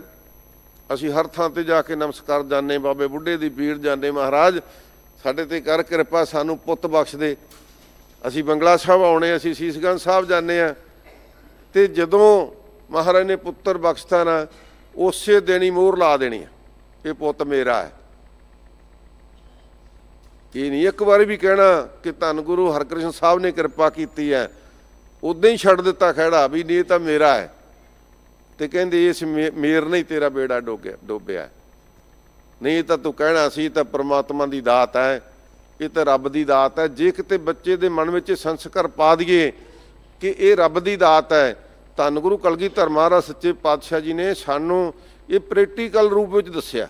ਜਦੋਂ ਖੰਡੇ ਬਾਟੇ ਦਾ ਅੰਮ੍ਰਿਤ ਛਕਾਇਆ ਨਾ, ਤੇ ਗੁਰਸਿੱਖਾਂ ਨੂੰ ਹੁਕਮ ਕਰ ਦਿੱਤਾ, ਪੰਜ ਪਿਆਰੇ ਅੱਜ ਤੱਕ ਉਹੀ ਬਚਨ ਕਹਿੰਦੇ ਨੇ, ਖਾਲਸਾ ਜੀ ਅੱਜ ਤੋਂ ਤੁਹਾਡਾ ਪਿਛਲਾ ਗੋਤ ਜਨਮ ਭੇਦ ਸਭ ਖਤਮ ਹੈ, ਤੁਸੀਂ ਅਨੰਦਪੁਰ ਸਾਹਿਬ ਦੇ ਵਾਸੀ ਆ। ਸਾਡੀ ਮੇਰ ਖਤਮ ਕਰਤੀ ਕਿ ਮੇਰਾ ਪਿੰਡ ਰੋਡੇ ਆ, ਮੇਰਾ ਜ਼ਿਲ੍ਹਾ ਫਲਾਨਾ ਹੈ। ਕਹਿੰਦੇ ਨਹੀਂ, ਤੁਸੀਂ ਅਨੰਦਪੁਰ ਦੇ ਵਾਸੀ ਆ, ਤੁਹਾਡਾ ਪਿਤਾ ਗੁਰੂ ਗੋਬਿੰਦ ਸਿੰਘ ਹੈ, ਹੁਣ ਤੂੰ ਆਪਣੇ ਪਿਤਾ ਦੀ ਗੱਲ ਛੱਡ ਦੇ। ਜੇ ਉਸ ਪਰਮਾਤਮਾ ਦੇ ਘਰ ਨੂੰ ਜਾਣਾ ਨਾ, ਤੇ ਤੇਰਾ ਪਿਤਾ ਗੁਰੂ ਗੋਬਿੰਦ ਸਿੰਘ ਹੈ, ਤੇਰੀ ਮਾਤਾ ਸਾਹਿਬ ਦੇਵ ਕੌਰਾਂ ਹੈ। ਕਿੰਨਾ ਸਾਡੇ ਤੋਂ ਖੁਲਾਸਾ ਕਰ ਦਿੱਤਾ ਮਹਾਰਾਜ ਨੇ ਕਿ ਮੇਰ ਹੀ ਛਡਾ ਦਿੱਤੀ। ਇਸ ਕਰਕੇ ਸਤਿਗੁਰੂ ਪਾਤਸ਼ਾਹ ਜੀ ਫਰਮਾਉਂਦੇ ਨੇ ਕਿ ਭਾਈ ਜਿਹੜਾ ਪਰਮਾਤਮਾ ਹੈ, ਜਦੋਂ ਤੱਕ ਅਸੀਂ ਉਹਨੂੰ ਕਰਤੇ ਨੂੰ ਸਮਝ ਜਾਵਾਂਗੇ ਨਾ, ਕਰ ਕਰ ਕਰਤਾ ਦੇਖੈ ਸੋਏ, ਕਿ ਕਰਨ ਵਾਲਾ ਸਾਰਾ ਕਰਤਾ ਹੀ ਹੈ, ਤੇ ਉਸ ਕਰਤੇ ਦੀ ਦਾਤ ਨੂੰ ਕਰਤੇ ਦੀ ਦਾਤ ਸਮਝ ਕੇ ਕਰਤੇ ਦਾ ਹੀ ਸਿਮਰਨ ਕਰਨਾ ਹੈ, ਤੇ ਫਿਰ ਉਸ ਕਰਤੇ ਦੀ ਕਿਰਪਾ ਹੋ ਜਾਂਦੀ ਹੈ। ਤ੍ਰਿਸ਼ਨਾ ਅਗਨ ਸ਼ਬਦ ਬੁਝਾਏ। ਕਹਿੰਦੇ ਜਿਹੜੀ ਮਨ ਦੇ ਵਿੱਚ ਤ੍ਰਿਸ਼ਨਾ ਨਾ, ਤ੍ਰਿਸ਼ਨਾ ਦੀ ਅੱਗ ਨੂੰ ਗੁਰੂ ਕਾ ਸ਼ਬਦ ਹੀ ਬੁਝਾ ਸਕਦਾ ਹੈ, ਹੋਰ ਕੋਈ ਤਰੀਕਾ ਨਹੀਂ ਹੈ। ਬਹੁਤੀਆਂ ਪਦਾਰਥ ਇਕੱਠੇ ਕਰਕੇ ਵੀ ਹੋਰ ਥੋੜ੍ਹੇ ਜਿਹੇ ਇਕੱਠੇ ਕਰ ਲਈਏ ਮੇਰੀ ਤ੍ਰਿਸ਼ਨਾ ਪੂਰੀ ਹੋ ਜਾਵੇਗੀ, ਨਹੀਂ। ਮਹਾਰਾਜ ਸੱਚੇ ਪਾਤਸ਼ਾਹ ਜੀ ਫਰਮਾਉਂਦੇ ਨੇ, ਸਹਿਸ ਕੱਟੇ ਲੱਖ ਕੋਟ ਧਾਵਾ, ਇਹ ਤਾਂ ਫਿਰ ਬੁਝਦੀ ਨਹੀਂ, ਗਾਂ ਗਾਂ ਚੱਲੀ ਜਾਂਦੀ ਹੈ। ਭਾਈ ਸ਼ਬਦ ਦੇ ਦੁਆਰਾ ਇਹ ਤ੍ਰਿਸ਼ਨਾ ਬੁਝਾਈ ਜਾ ਸਕਦੀ ਹੈ। ਦੂਜਾ ਭਰਮ ਸਹਿਜ ਸੁਭਾਏ। ਕਹਿੰਦੇ ਜਿਹੜਾ ਦੁਐਤ ਦਾ ਭਰਮ ਹੈ ਨਾ, ਉਹ ਸਹਿਜ ਅਵਸਥਾ ਦੇ ਵਿੱਚੋਂ ਲੰਘਦਿਆਂ ਲੰਘਦਿਆਂ ਉਹ ਖਤਮ, ਦਵੈਸ਼ ਭਾਵ ਖਤਮ ਹੋ ਜਾਂਦੀ, ਦੂਜਾ ਭਾਵ ਖਤਮ ਹੋ ਜਾਂਦਾ ਹੈ। ਗੁਰਮਤੀ ਨਾਮ ਹਿਰਦੈ ਵਸਾਏ। ਕਹਿੰਦੇ ਗੁਰਮਤ ਨੂੰ ਧਾਰਨ ਕਰਕੇ ਨਾ, ਗੁਰ ਕੀ ਮਤ ਤੂੰ ਲੇਹ ਏ ਆਨੇ, ਭਗਤ ਬਿਨਾ ਬਹੁ ਡੂਬੇ ਸਿਆਣੇ। ਕਹਿੰਦੇ ਜਦੋਂ ਤੂੰ ਗੁਰ ਕੀ ਮਤ ਧਾਰਨ ਕਰ ਲਈ, ਮਨ ਕੀ ਮਤ ਤਿਆਗੋ ਹਰ ਜਨ, ਮਨ ਕੀ ਮਤ ਨੂੰ ਤਿਆਗ ਦੇਣਾ। ਕਹਿੰਦੇ ਫਿਰ ਕੀ ਹੋਏਗਾ, ਗੁਰਮਤੀ ਨਾਮ ਹਿਰਦੈ ਵਸਾਏ। ਫਿਰ ਪਰਮਾਤਮਾ ਦਾ ਨਾਮ ਗੁਰਮਤ ਗ੍ਰਹਿਣ ਕਰਕੇ ਪਰਮਾਤਮਾ ਦਾ ਨਾਮ ਹਿਰਦੇ ਵਿੱਚ ਵਸ ਜਾਵੇਗਾ। ਸਾਚੀ ਬਾਣੀ ਹਰ ਗੁਣ ਗਾਏ। ਤੇ ਫਿਰ ਭਾਈ ਧੰਨ ਗੁਰੂ ਨਾਨਕ ਸਾਹਿਬ ਸੱਚੇ ਪਾਤਸ਼ਾਹ ਜੀ ਬਖਸ਼ਿਸ਼ਾਂ ਕਰ ਰਹੇ ਹਨ ਕਿ ਸੱਚੀ ਬਾਣੀ ਹੈ ਭਾਈ, ਕੇਵਲ ਬਾਣੀ ਸੱਚੀ ਹੈ। ਸੱਚੀ ਬਾਣੀ ਅੰਮ੍ਰਿਤ ਧਾਰ ਜਿਨ ਪੀਤੀ ਤਿਸ ਮੋਖ ਦੁਆਰ, ਇਹ ਸੱਚੀ ਬਾਣੀ ਹੈ ਭਾਈ। ਇਸ ਕਰਕੇ ਸਾਚੀ ਬਾਣੀ ਹਰ ਗੁਣ ਗਾਏ। ਸੱਚੀ ਬਾਣੀ ਦੇ ਦੁਆਰਾ, ਧੁਰ ਕੀ ਬਾਣੀ ਦੇ ਦੁਆਰਾ, ਗੁਰੂ ਕੀ ਬਾਣੀ ਦੇ ਦੁਆਰਾ, ਅੰਮ੍ਰਿਤ ਬਾਣੀ ਦੁਆਰਾ ਇਹ ਪੜ੍ਹ ਕੇ ਇਸ ਨੂੰ ਸਿਮਰਨ ਕੇ ਤੇ ਉਹਨਾਂ ਪਰਮਾਤਮਾ ਦੇ ਗੁਣਾਂ ਦੀ ਸੋਝ ਪੈਂਦੀ ਹੈ। ਪਹਿਲਾਂ ਤਾਂ ਪਰਮਾਤਮਾ 'ਚ ਗੁਣ ਕਿੰਨੇ ਨੇ, ਕਿੰਨੀਆਂ ਬਖਸ਼ਾਂ ਉਹਦੇ ਵਿੱਚ। ਤੇਰੇ ਕਮਣ ਕਮਣ ਗੁਣ ਕਹਿ ਕੇ ਗਾਵਾਂ, ਤੂੰ ਸਾਹਿਬ ਗੁਣੀ ਨਿਧਾਨਾ, ਬੇਅੰਤ ਗੁਣ ਨੇ ਤੇਰੇ। ਇੰਨੇ ਗੁਣ ਨੇ, ਮਹਾਰਾਜ ਕਹਿੰਦੇ ਨਾਨਕ ਨਿਰਗੁਣ ਗੁਣ ਕਰੇ। ਜਿਹੜਾ ਪਰਮਾਤਮਾ ਨਾ, ਉਹ ਜਿਹਦੇ ਵਿੱਚ ਕੋਈ ਗੁਣ ਨਹੀਂ, ਉਹਨਾਂ ਵਿੱਚ ਗੁਣ ਭਰ ਦਿੰਦਾ। ਤੇ ਜਿਹੜੇ ਗੁਣੀ ਗਿਆਨੀ ਨੇ, ਉਹ ਜੇ ਆਕੜ ਕਰਕੇ ਬਹਿ ਜਾਣ, ਮੈਂ ਤਾਂ ਮੇਰੇ 'ਚ ਤਾਂ ਬੜੇ ਗੁਣ ਨੇ, ਮਹਾਰਾਜ ਕਹਿੰਦੇ ਗੁਣਵੰਤਿਆਂ ਗੁਣ ਦੇ। ਜਿਹੜੇ ਗੁਣਵੰਤ ਨੇ ਪਹਿਲਾਂ ਹੀ, ਉਹਨਾਂ ਨੂੰ ਹੋਰ ਗੁਣ ਦੇ ਦਿੰਦਾ। ਇਸ ਕਰਕੇ ਇਹ ਮਿਲਦੇ ਕਿੱਥੋਂ ਨੇ? ਹਜ਼ੂਰ ਫਰਮਾਉਂਦੇ ਨੇ ਕਿ ਸਾਚੀ ਬਾਣੀ ਹਰ ਗੁਣ ਗਾਏ। ਜਿਹੜਾ ਸੱਚੀ ਬਾਣੀ ਨੂੰ ਗਾਉਂਦਾ ਹੈ, ਉਹ ਹਰੀ ਗੁਣਾਂ ਦਾ ਖਜ਼ਾਨਾ ਬਣ ਜਾਂਦਾ ਹੈ। ਫਿਰ ਉਹ ਅੱਗੇ ਵੀ ਉਹ ਗੁਣਾਂ ਨੂੰ ਅੱਗੇ ਵੰਡ ਸਕਦਾ ਹੈ। ਗੁਣਾ ਕਾ ਹੋਵੇ ਵਾਸਲਾ ਕੱਢ ਵਾਸ ਲੀਜੈ, ਉਹ ਗੁਣ ਇਕੱਠੇ ਕਰਕੇ ਵਾਸਲਾ ਹੁੰਦਾ ਗੁਥਲਾ, ਗੁਣਾਂ ਦੀ ਗੁਥਲੀ ਇਕੱਠੀ ਕਰ ਸਕਦਾ ਹੈ। ਪਰਮਾਤਮਾ ਦੇ ਨਾਮ ਵਿੱਚੋਂ ਹੀ ਆਪਾਂ ਵੇਖਿਆ ਬਹੁਤ ਸਾਰੇ ਸੰਤ ਮਹਾਂਪੁਰਖ ਭਾਉ ਭਗਤ ਵਾਲੇ ਹੁੰਦੇ ਨੇ, ਉਹ ਕਿਤੇ ਪੜ੍ਹਦੇ ਨਹੀਂ, ਵਿੱਦਿਆ ਪ੍ਰਾਪਤ ਨਹੀਂ ਕਰਨ ਜਾਂਦੇ, ਪਰ ਉਹ ਵਾਹਿਗੁਰੂ ਵਾਹਿਗੁਰੂ ਵਾਹਿਗੁਰੂ 18 20 ਘੰਟੇ 24 ਘੰਟਿਆਂ 'ਚੋਂ ਵਾਹਿਗੁਰੂ ਹੀ ਸਿਮਰਦੇ ਆ। ਸਿਮਰਦਿਆਂ ਐਸੀ ਗਿਆਤ ਹੋ ਜਾਂਦੀ ਹੈ, ਵੱਡੇ ਵੱਡੇ ਗੁਣੀ ਗਿਆਨੀ ਉਹਨਾਂ ਦੇ ਚਰਨਾਂ 'ਚ ਜਾ ਕੇ ਬੈਠੇ ਦੇਖੀਦੇ ਆ। ਇਹ ਭਾਈ ਪਰਮਾਤਮਾ ਦੇ ਨਾਮ ਦੀ ਇਹ ਕਿਰਪਾ ਹੈ। ਇਸ ਵਾਸਤੇ ਸਾਚੀ ਬਾਣੀ ਹਰ ਗੁਣ ਗਾਏ, ਸੱਚੀ ਬਾਣੀ ਹੈ ਭਾਈ ਜਿਹਦੇ ਵਿੱਚੋਂ ਹਰੀ ਦੇ ਗੁਣਾਂ ਦੀ ਪ੍ਰਾਪਤੀ ਹੁੰਦੀ ਹੈ। ਤਨ ਮਹਿ ਸਾਚੋ ਗੁਰਮੁਖ ਭਾਓ, ਕਹਿੰਦੇ ਭਾਈ ਤਨ ਦੇ ਵਿੱਚ ਹੀ ਸੱਚਾ ਪ੍ਰਮਾਤਮਾ ਹੈ। ਤਨ ਮੈਂ ਹਰ ਹੈ, ਹਰ ਮੈਂ ਹਰ ਹੈ, ਸਰਬ ਨਿਰੰਤਰ ਸੋਏ ਰੇ, ਭਗਤ ਰਵਿਦਾਸ ਜੀ ਕਹਿੰਦੇ ਨਾ, ਕਹਿੰਦੇ ਇਸ ਤਨ ਦੇ ਵਿੱਚ ਹੀ ਸੱਚਾ ਹੈ, ਤੇ ਉਹ ਸੱਚੇ ਦਾ ਹੀ ਵਿੱਚ, ਸੱਚੇ ਨੇ ਇਸ ਤਨ ਨੂੰ ਪੈਦਾ ਕੀਤਾ ਹੋਇਆ। ਸਰਬ ਨਿਰੰਤਰ ਸੋਏ ਰੇ, ਸਾਰਿਆਂ ਜਗ੍ਹਾ ਤੇ ਉਹ ਸੁਤੇਸੇ ਕੁਦਸ ਦੀ ਜੋਤ ਹੈ। ਇਸ ਵਾਸਤੇ ਮਹਾਰਾਜ ਸੱਚੇ ਪਾਤਸ਼ਾਹ ਜੀ ਫਰਮਾਉਂਦੇ ਨੇ, ਤਨ ਮੈਂ ਸਾਚੋ, ਇਸ ਤਨ ਦੇ ਵਿੱਚ ਘਟ ਘਟ ਮੈਂ ਹਰਜੂ ਬਸੈ, ਸੰਤਨ ਕਹਿਓ ਪੁਕਾਰ। ਸਾਡੇ ਹਰ ਸਰੀਰ ਵਿੱਚ, ਹਰ ਤਨ ਵਿੱਚ ਹਰਜੀਉ ਹਰ ਮੰਦਰ ਸਾਜਿਆ। ਮਹਾਰਾਜ ਨੇ ਕਿਹਾ ਨਾ ਕਿ ਸਰੀਰ ਮੰਦਰ ਹੈ, ਇਸ ਮੰਦਰ ਵਿੱਚ ਉਸ ਪਰਮਾਤਮਾ ਦੀ ਜੋਤ ਨਿਰੰਤਰ ਜਗ ਰਹੀ ਹੈ, ਪਰ ਇੱਕ ਭਰਮ ਦੇ ਪਰਦੇ ਦੇ ਪਿੱਛੇ ਉਹ ਜੋਤ ਜਗ ਰਹੀ ਹੈ, ਤੇ ਉਹ ਤੋਂ ਉਰੇ ਅਸੀਂ ਬਹੁਤ ਕਰਮ ਤੇ ਝੂਠੇ ਕਰਮ ਕਰੀ ਜਾਂਦੇ ਹਾਂ। ਜਦੋਂ ਅਸੀਂ ਉਹ ਜੋਤ ਤੱਕ ਪਹੁੰਚੇ ਤਾਂ ਸਤਿਗੁਰੂ ਨੇ ਆਪ ਹੀ ਕਿਰਪਾ ਕਰਨੀ ਹੈ। ਤਨ ਮੈਂ ਸਾਚੋ ਗੁਰਮੁਖ ਭਾਓ, ਕਹਿੰਦੇ ਗੁਰਮੁਖ ਤਾਈ ਨੂੰ ਧਾਰਨ ਕਰਕੇ ਜਦੋਂ ਭਾਵਨਾ ਰੱਖੀ ਤੇ ਸਤਿਗੁਰੂ ਪਾਤਸ਼ਾਹ ਜੀ ਨੇ ਇਸ ਤਨ ਦੇ ਵਿੱਚੋਂ ਸੱਚੇ ਨਾਮ ਦੀ ਪ੍ਰਾਪਤੀ ਪ੍ਰਗਟ ਕਰ ਦੇਣੀ ਹੈ। ਇਹ ਸਤਿਗੁਰੂ ਜੀ ਨੇ ਬਖਸ਼ਿਸ਼ ਕਰਨੀ ਹੈ। ਨਾਮ ਬਿਨਾ ਨਾਹੀ ਨਿਜ ਠਾਓ, ਕਹਿੰਦੇ ਪ੍ਰਮਾਤਮਾ ਦੇ ਨਾਮ ਤੋਂ ਬਿਨਾ ਨਿਜ ਸਰੂਪ ਦਾ ਸਥਾਨ ਆਪਾਂ ਨੂੰ ਪ੍ਰਾਪਤ ਨਹੀਂ ਹੋ ਸਕਦਾ। ਪ੍ਰੇਮ ਪ੍ਰਾਇਣ ਪ੍ਰੀਤਮ ਰਾਓ, ਕਹਿੰਦੇ ਉਹ ਸਾਡਾ ਪਿਆਰਾ ਪ੍ਰੀਤਮ ਰਾਓ ਜਿਹੜਾ ਰਾਜਾ ਰੂਪ ਹੈ, ਰਾਮ ਰੂਪ ਹੈ, ਉਹ ਭਾਈ ਮਿਲਣਾ ਕਿਵੇਂ ਹੈ? ਜਿਨ ਪ੍ਰੇਮ ਕੀਓ।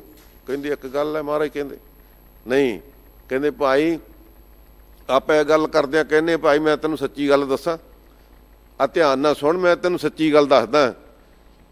ਤੇ ਮਹਾਰਾਜ ਕਹਿੰਦੇ ਸਾਚ ਕਹੋ ਸੁਣ ਲਿਓ ਸਭੈ, ਜਿਨ ਪ੍ਰੇਮ ਕੀਓ ਤਿਨ ਹੀ ਪ੍ਰਭ ਪਾਇਓ। ਕਹਿੰਦੇ ਸੱਚੀ ਗੱਲ ਕਹਿਣਾ ਮੈਂ, ਸਾਰੇ ਸੁਣ ਲਓ।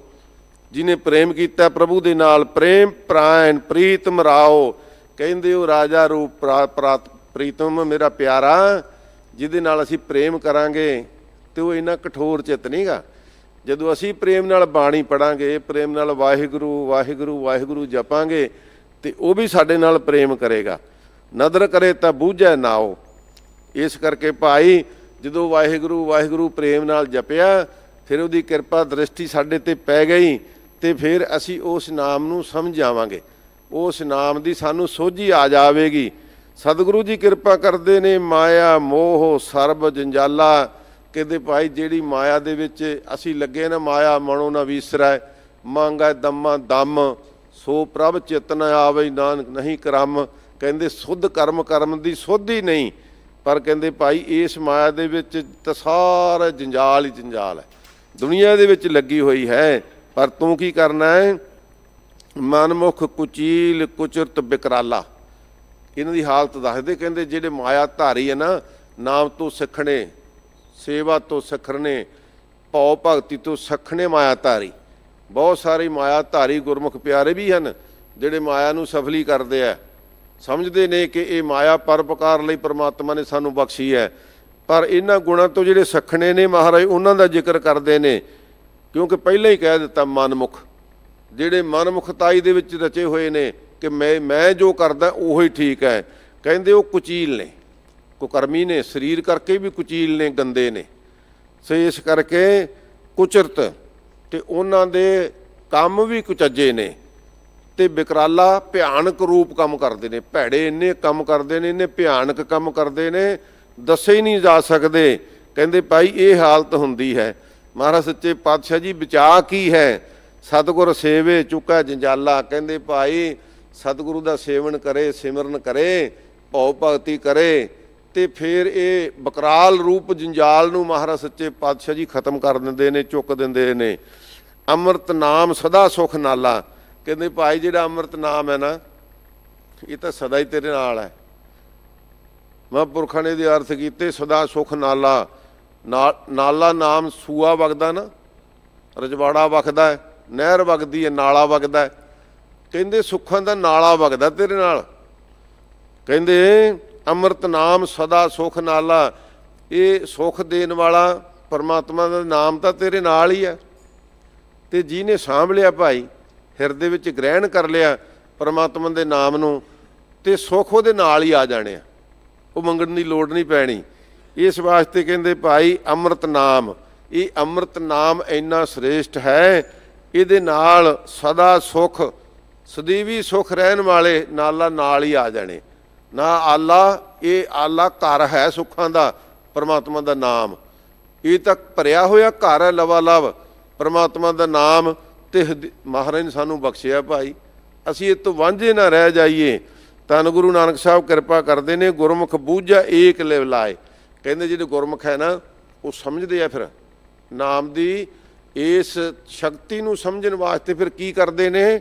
ਕਹਿੰਦੇ ਸਦਾ ਇੱਕ ਲਿਵ ਲਾ ਕੇ ਪਰਮਾਤਮਾ ਦੇ ਨਾਮ ਨੂੰ ਜਪਦੇ ਨੇ।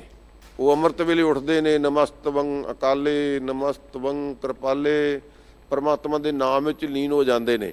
ਕਹਿੰਦੇ ਉਹ ਸਮਝਦੇ, ਇਸ ਪਰਮਾਤਮਾ ਦੇ ਨਾਮ ਨੂੰ ਸਮਝ ਕੇ ਉਹਦੇ ਗੁਣਾਂ ਨੂੰ ਪ੍ਰਾਪਤ ਕਰ ਲੈਂਦੇ ਨੇ।